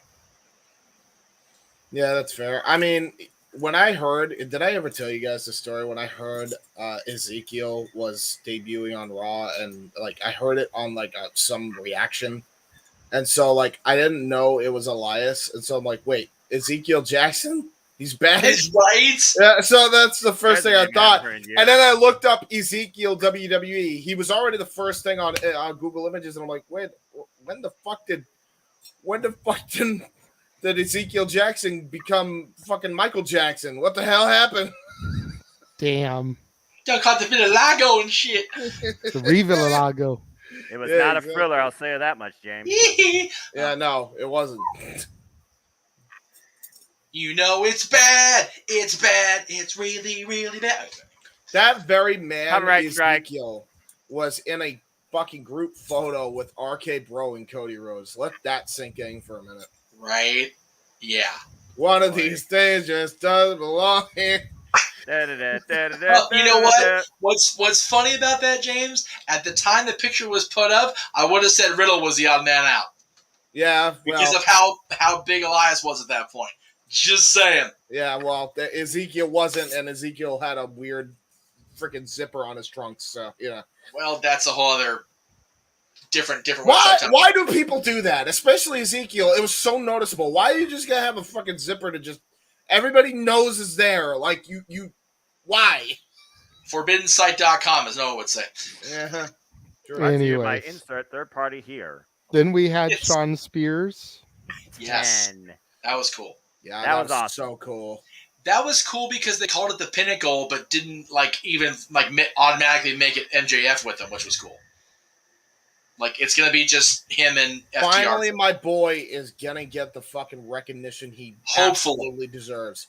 Hopefully. Absolutely deserves. I owe that man a lot because I gave him my business card and he shared it with the boys in the back. So the boys in the back actually know of our show existence. So I want that man to succeed so bad just for that alone. Like he deserves the world. He's been one of the nicest people in the entire industry. Sean's always been good people, and he's gonna be a papa, so you gotta give him the love, man. That's true. Yeah, about to say congrats to his wife, former Iconic Impact Knockouts Tag Champion, Peyton Royce. And good to see Sean Spears back. And again, how fitting. Canada, home turf, going back to the perfect 10. Yes. 10. Now, I still go back and watch Ty Dillinger versus the glorious Bobby Roode that happened at NXT TakeOver at Toronto. So that was awesome. Now Underrated. is the baby going to be an iconic 10? Hey, I don't know. Got the genes for it. Shit. Exactly. The apple far from the tree. How does that work with genetics? Hey, if nothing else, the baby's got Cassie and Sean as parents and Auntie Billy. I'm like, we're good to go. Yeah, I agree. Or Auntie Jess. Sorry, Billy's the WWE name. Botch. There it is. Good week of returns, though, Jay. I'm glad we were going to bring this up. There's been a lot of cool. It's funny on a show that starts with 4 in memoriams. We talk about all these returns from WWE Purgatory. Really, Bray Wyatt. You see it. The Good Brothers, Renee Paquette's in AEW, Sean Spears is back. The Kingdom's on mainstream television again. Yes, they've been an Impact, but unfortunately, Impact doesn't have the recognition still because they're Impact, and that's just the way it is. Yeah. I'm not shitting on it. It's always just be that. what it is. Yep. There is good coming, and I sent the group of us the image of what's on TV just this week. It's gonna be, as James would say, a banger of a week. Although Sheamus, so Jericho steals Galaxy from us. Now Sheamus is freaking using banger all the time. It's like, okay, is everybody just watching this goddamn show now? For real, like seriously. I guess so. I think so. I think exactly. We've known for a long time that we've been getting watched, Meacham. Oh, dude. When the boss gets served papers 2 years into the website's run, we know they're watching, right? Yo, you got me fucking terrified now. Looking around my room. I'm making sure. I Well, hey, always James, feel like if not Vince and somebody's Triple H, watching me, the Mask Mafia is always watching too. So there you go. and I have no goddamn. privacy. Who's Oh, watching? I always feel Who's like watching? somebody's watching me. And Who I used that have song no in privacy. Hollywood Wrestling, JJ? Whoa. Hee hee. To be fair, that wasn't Michael Jackson. That was Rockwell. Scaring his daughter. You after wrong. death. Yeah, my daughter just came out and said, "Oh, it was you singing. I thought it was a dying cat out here." Damn. God with the damn. teenage- Yo, Yeah. Not I'll get it. inspired by my Yes, sir. daughter. you gotta get her in the wrestling business, man. She could be great as No, you get the bad I've James. tried to show her wrestling, and aside from making the type of jokes that I told you about earlier, she just can't get into it. I don't mind her being a fan. Do not put her in the business. Oh dear Christ, James, take that fucking You retraction. know what? immediately. You know what? That's Oh. fair. Yeah, I don't. Yeah, this business. It will corrupt her. This business is evil. Hey, look- No, Because they're talking about yeah, you know getting what? into the Looking for business Izzy. now. Looking for Izzy. God damn. Oh, you had hey, to bring Izzy her is a up. rare exception. She was a fan, and she has done right by her damn self. Good on that girl for getting into it. I'm happy for her. And But staying yeah. the right course, it seems, so far, too. So good on her. Yeah, she seems like she's got a head on her shoulders. She seems like she's got her head straight and not being all like absorbed by it. So good on her. You know, for But real. again, this industry makes you develop an ego, then you try and develop your own price point, and then you go from there and you see how No. far that takes you, how far that Even brings at the level that Izzy was and still is, I've been at the point where I had an ego and I got shot out of the sky for it. So yeah, this business can fuck you up if you let it. So I'm Sure. just no. We have starred comments, JJ, that I know you want to get to. So Oh, that's right. They're non-wrestling. That's why I starred them. It's all good. First one said, the $36 million budgeted George Clooney, Julia Roberts-led romantic comedy that's coming out this Friday has already made $60.8 million right on. I didn't even know that they had a romantic comedy film coming out this week. Yeah, there was a trailer for it. Not on Kills, the last movie I saw in the theater, which I can't remember what it was. It was Dylan and I went and saw whatever it was. It actually looks pretty cute. It's basically George and Julia are a long-term couple that have long since separated, like they've been apart forever, and their daughter's marrying some schlub. They both go to the wedding, and they end up finding out that their fire's not totally out yet with each other. Basically, it's cute. The trailer looks cute. I will probably go see it. Let me be honest. Based on my money and lack of money and time, I'll probably wait for the streaming. But I definitely want to see it. It looks like if I had the time and the money, I would go see it in theaters. That's how much I was impressed by the trailer. And then we've got Solo: A Star Wars Story. Was really that bad to y'all? I mean, I haven't watched it yet, but I did enjoy the original trilogy, most of the prequel trilogy, Force Awakens, Rogue One, Mandalorian, a bit of Boba Fett, and the Clone Wars. A movie is supposed to make you react, right? I tried it with falling asleep. So, JJ, I don't know what James's fandom level is. Forgive me, James, but JJ, I know you're a fan of the George Lucas's universe. Yeah, I think Solo's the worst movie outing.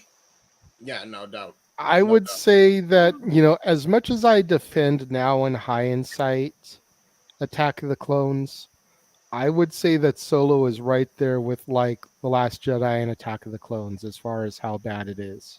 Yeah, and I actually can find the like in Last Jedi. A lot of people can't. And again, much like with the Halloween movies, I'm still very much new guy coming in. Here's Star a hot Wars? take. Here's a hot take. And I know, Jeff, you're probably the only one that can relate to this. I can find more to like about the Star Wars Holiday Special than I can about Solo. Yeah. Yeah. Anybody? Okay, and by the way, I say this every time he brings it up. The Star Wars Holiday Special is actually on YouTube in its entirety, including the beginning of the intro. It says, Wonder Woman will not be seen tonight because we have this instead. Like, that's how much they carved out of that shit. Yeah. And Carrie Fisher is the worst of the bunch, but they're all totally fucking coked out for that whole special. So it's Pretty much. awful. And Solo's worse. It really is. That just goes to show you can't make a Christmas special out of everything and call it great. No. Hey, you know what? That holiday special was fine. There was plenty of snow. Oh, okay. I'm sorry. Go ahead. Wrong kind of snow, Jeff. Got it. Sorry. Yeah, there was Sorry. plenty.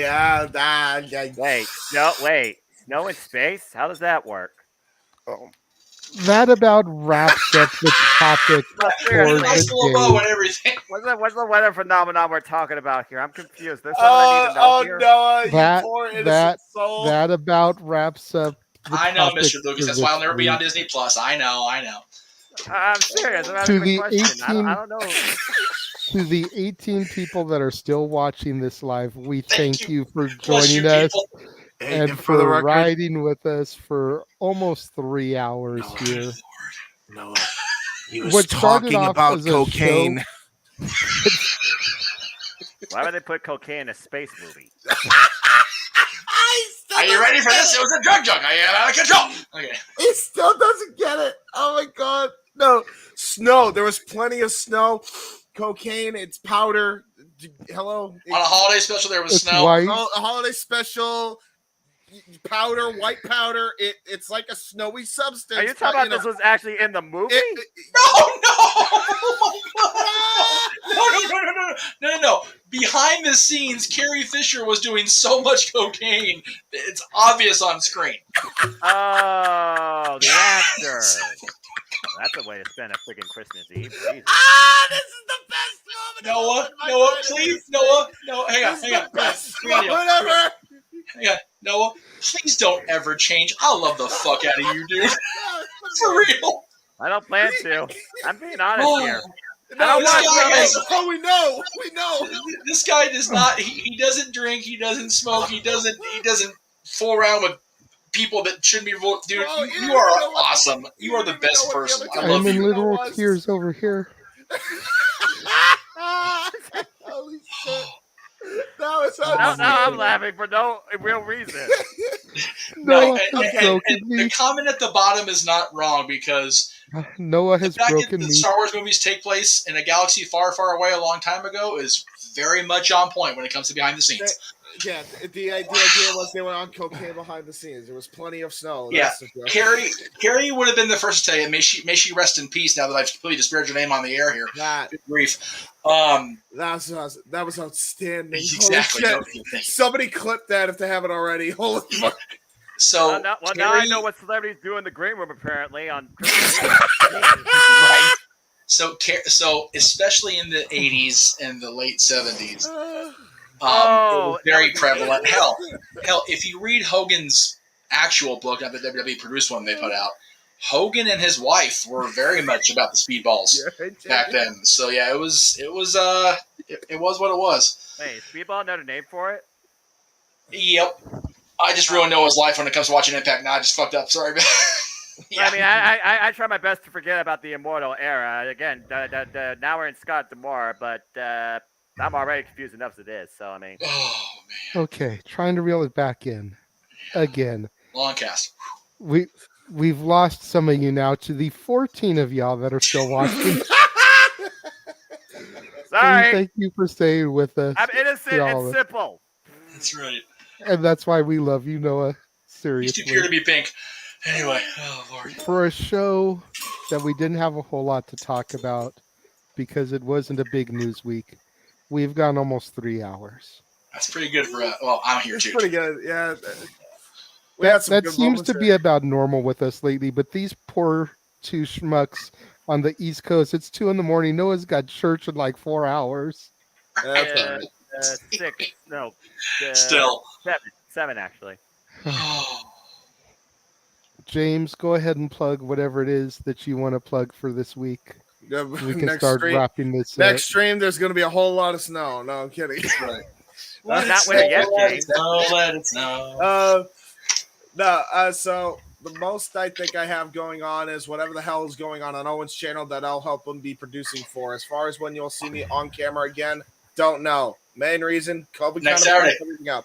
Next Saturday for sure, but everything else is up in the air because COVID done kicked my ass over the last week. I'm finally getting over it. All I have is a shitty voice, as you can hear Right. from me laughing. But other than that, we'll see. We'll see. You'll see me when you see me at this point. No guarantees when I'll be on camera, but I will be producing shit behind the scenes. So there you go. There you go. Including ATW View, which no one will get to, I'm sure. There you go. Over on my side of things, and apparently Jeff watched enough of our open mic nights that he said, you take too long with the individual graphics. Here's collages. No. That's not what I said. So we got, I'm messing with you, Jeff. Relax. Relax, Jeff. I'm messing with you. Yeah. He's fucking with We you. got a whole bunch of stuff coming up on my channel, as all you guys know. We're in the midst of the spooky. Got Hocus Pocus coming up tomorrow, Hocus Pocus 2. We got Stat Boy Sports Bar on Tuesday at 4:30 Pacific, 7:30 Eastern because of pickup times since I'm producing it. Yes. This coming Thursday is the final episode of my reviews of She-Hulk Attorney at Law. New release Saturday, Netflix original The Curse of Bridge Hollow, which I just watched today with the house. Right on. Next time you see me and Jeff together for sure will be the top 10 horror movie sequels on Which is in production Monday, right now. October 24th for Dad's Not Always on Wrestling. Yes. Of course, you got the War Zone every Sunday. Bitch Ass is the final new release Saturday for the month. What a title. Right. Right? If I remember correctly, it's Tony Todd from the Candyman movies that's in that one, so it kind of fits. Yep. And then, as has been alluded to a few times tonight, 14 nights of the Halloween franchise beginning on the 18th, which I believe is Tuesday. Yes, sir. Yes. So starting on Tuesday the 18th with the original 78 saga. Wednesday's a double feature, the You Can't Kill the Boogeyman short film and Halloween 2. And then each day after that, Halloween 3, 4, 5, 6, H2O, The Haddonfield Nightmare, the true sequel to H2O. That's right. Then the bullshit sequel to H2O, Halloween Resurrection. Yes. The 2 Rob Zombie movies. And then the latest trilogy to wrap things up with Halloween Ends on Halloween night. More reviewed by me and Jeff. And possibly more. I'm working on it. The next time you'll see us all on the Multiverse of Media for PLE pay-per-view coverage is next Saturday for Halloween Havoc. Not my NXT! We then have NWA Hard Times on the 12th, I believe, of November. Yes, sir. The 19th, the following week is Full Let's Gear. freaking go. The following week, AEW Full Gear. The week after that, Survivor Series War Games. We've got the Greg Cherry Show coming up, special time on Monday. Yes. Of course, make sure that you guys tune in to NoDQ.com for the Raw, SmackDown, and Dynamite recaps, as well as the NoDQ reviews every Thursday. You never know who's going to drop into those panels. Yes. It could be one of us in the room. It could be other people. And then Talk Wrestling will return for at least one night only. Right. You know, a one-night stand, if you will. I've escaped from the mouse for a Tuesday. On October 25th, right after NXT. Yes. That will also feature the return of me in the producer's booth for Stat Boy Sports Bar that day, too. So, Yay, I have a Tuesday off, that I don't have to do it. Well, the only reason I won't be there this coming Tuesday, is because I have a friend coming in from out of town, and also my buddy Jenna from Paradise Kitty is going to be at Disney with me on Tuesday. So. Oh, nice. To the 4 comments in the comment room, I will get to you momentarily. I can't see you while I'm running through the plugs. Yes. For November on Dads, we've got the November to Remember matches, top 10. I just watched 98 today, so I only have 2 November to Remembers to go Right on. before I can officially make my list, Good shit. as well as our top 10 charity singles to kick off Thanksgiving week. Which is in the can already. Love it. Should be an interesting one. It was another joint list that I pretty much put together. Jeff co-signed on, and we just kind of rambled through them. It was a pretty cool thing for being a collaborative and me just kind of putting in my 2 cents. It actually went over an hour. I was surprised at how much we could wax proxy on that. It was pretty cool. With She-Hulk ending this week, Yeah. had to look for something new. The Santa Clauses. My review of that series. First episode will drop Thanksgiving Day because the first episode will premiere the week prior. So I will be taking a look at the Santa Clauses, which I know my daughter is excited for because Bernard is back and Is he Fuss got- Curtis. Is he gonna let it snow? Stop it. Terrible. Well, at least that's actual snow. That much I do understand. And while we're on the topic of Santa Clauses, make sure you book Oh, soon. yes. I Because hadn't thought about that gotta yet because gotta try to factor it in with his Mouse Mafia schedule. yeah, it's one of those. I definitely have weekends that are tied up by the Mouse Mafia. I mean Mickey Mouse. I mean Walt Disney Company. So kind of book me when you can. Yes, those are legitimate rates. Yes, I've lowered them considerably from what other people that do that gig charge. So take it if you can. Because he does it because he enjoys donning that suit, I not to make do. a dollar. No, it's one of those. I've always enjoyed the spirit of Christmas. I've always grown up on the fact that we see Santa Claus primarily here because what's the most magical place in the world that kids can come and Santa can get a better idea of what the kids want to see and do? This guy's house. But also, speaking of this guy, I didn't throw the plug out there because I'm not involved in it and you're not reviewing it as far as I know. The Mickey documentary is finally coming out on November 18th, on Mickey's birthday. It'll have a Mouska spin, I'm sure, because Disney's the one putting it out there. But I'm looking forward to the full definitive story because they've had like little snippet things over the years. They have like the celebrations for him, and they've had different things. Not an actual like documentary in depth on his story. So it'll be cool to see it. And then the final plug. Yes.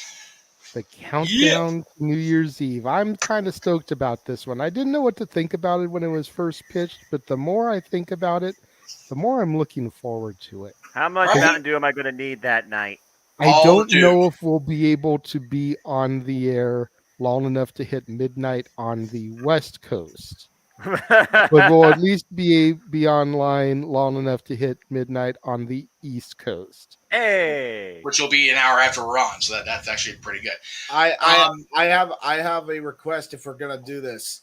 May we sprinkle in some funny ass highlights throughout the years since we've been doing this, and I can just send them over to you boys.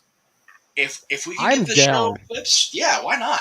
Yeah, Yeah. if you can download the open mic nights from YouTube, snippet, some episode clips, send them to me.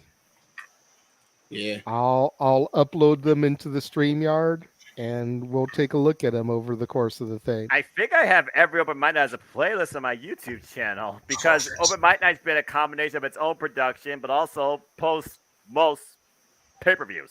Oh, so not you? Can you make that playlist public so that way I can just be like, hey, It this should be here's public the on my definitive open mic night playlist. Yeah, it should be public on my YouTube channel. Okay, Porky Pig. Yeah, those are terrible. Ah, James, you're terrible tonight. Jesus, A says hopefully that you awesome. recover soon, James. from your Thank you, COVID, man. yes. Yeah. The COVID's getting to my autism. Sorry. But about to say, my brain's just trying to stay awake, so it's sputtering. If you can, what was your beef with the last 2 episodes of She-Hulk? Type it in the comment box Oh, because jeez. I really enjoyed the last 2 episodes. I'll admit, and I haven't sat down to review the finale yet, but I'll admit that the finale was a little all over the place. But the episode prior to it with Daredevil coming in, I was waiting for that episode the entire season. I enjoyed the shit out of it. I think he has issues with She-Hulk because she wasn't green with envy enough. I gotta stop. I have not gotta seen stop. that just yet. No. Boo. It's the witching hour. It's time to put James to night-night. Yeah. Yeah. So that takes care of James's plugs. That takes care of mine and Jeff's plugs. Noah, take us home as you always do. Again, folks, I hope you just enjoyed the ride tonight as always, too. But if people want to know more about me, know this. Why I've been busy all night working for stuff for the morning as well. I am just a simple man and a lifelong fan of, you clearly saw when I came in its review, professional wrestling! Damn it!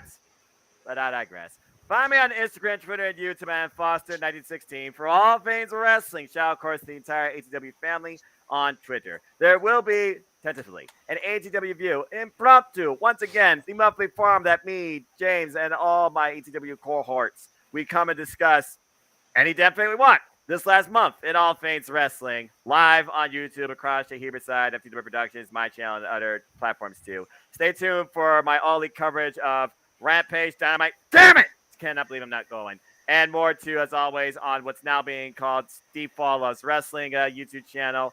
And I'm sure there'll be predictions for the Halloween Havoc special. So chances are I'll be a part of that too on No DQ. But other than that, it should be a pretty simple week too. But as always, I'll let it conclude. There are no winners, no losers, no bears. They're just fans with opinions, with this passion we all share. And other passions too, even if I don't know them. So at the end of the day, folks, support one another, respect each other, protect your mentality too. And just enjoy life and enjoy professional wrestling and movies. And apparently snow, if you choose to. It's as simple as that. I'm almost done. So that wraps it up for us this week for the West Coast Professor. Thank you for being able to join us this week. Happy Jeff, to be here, brother. motherfucking Meacham. There it is. We 11 o'clock. Who gives a shit? For James Hebert. For the simple man, Noah Foster. The man who I will be calling the action with next week for not his NXT Halloween Havoc. Damn it. I am the Renegade JJ Williams. Thank you for joining us on the Jeff Meacham Network, Multiverse of Media, and we will see you guys next time. Drugs are bad, Good night, okay? folks.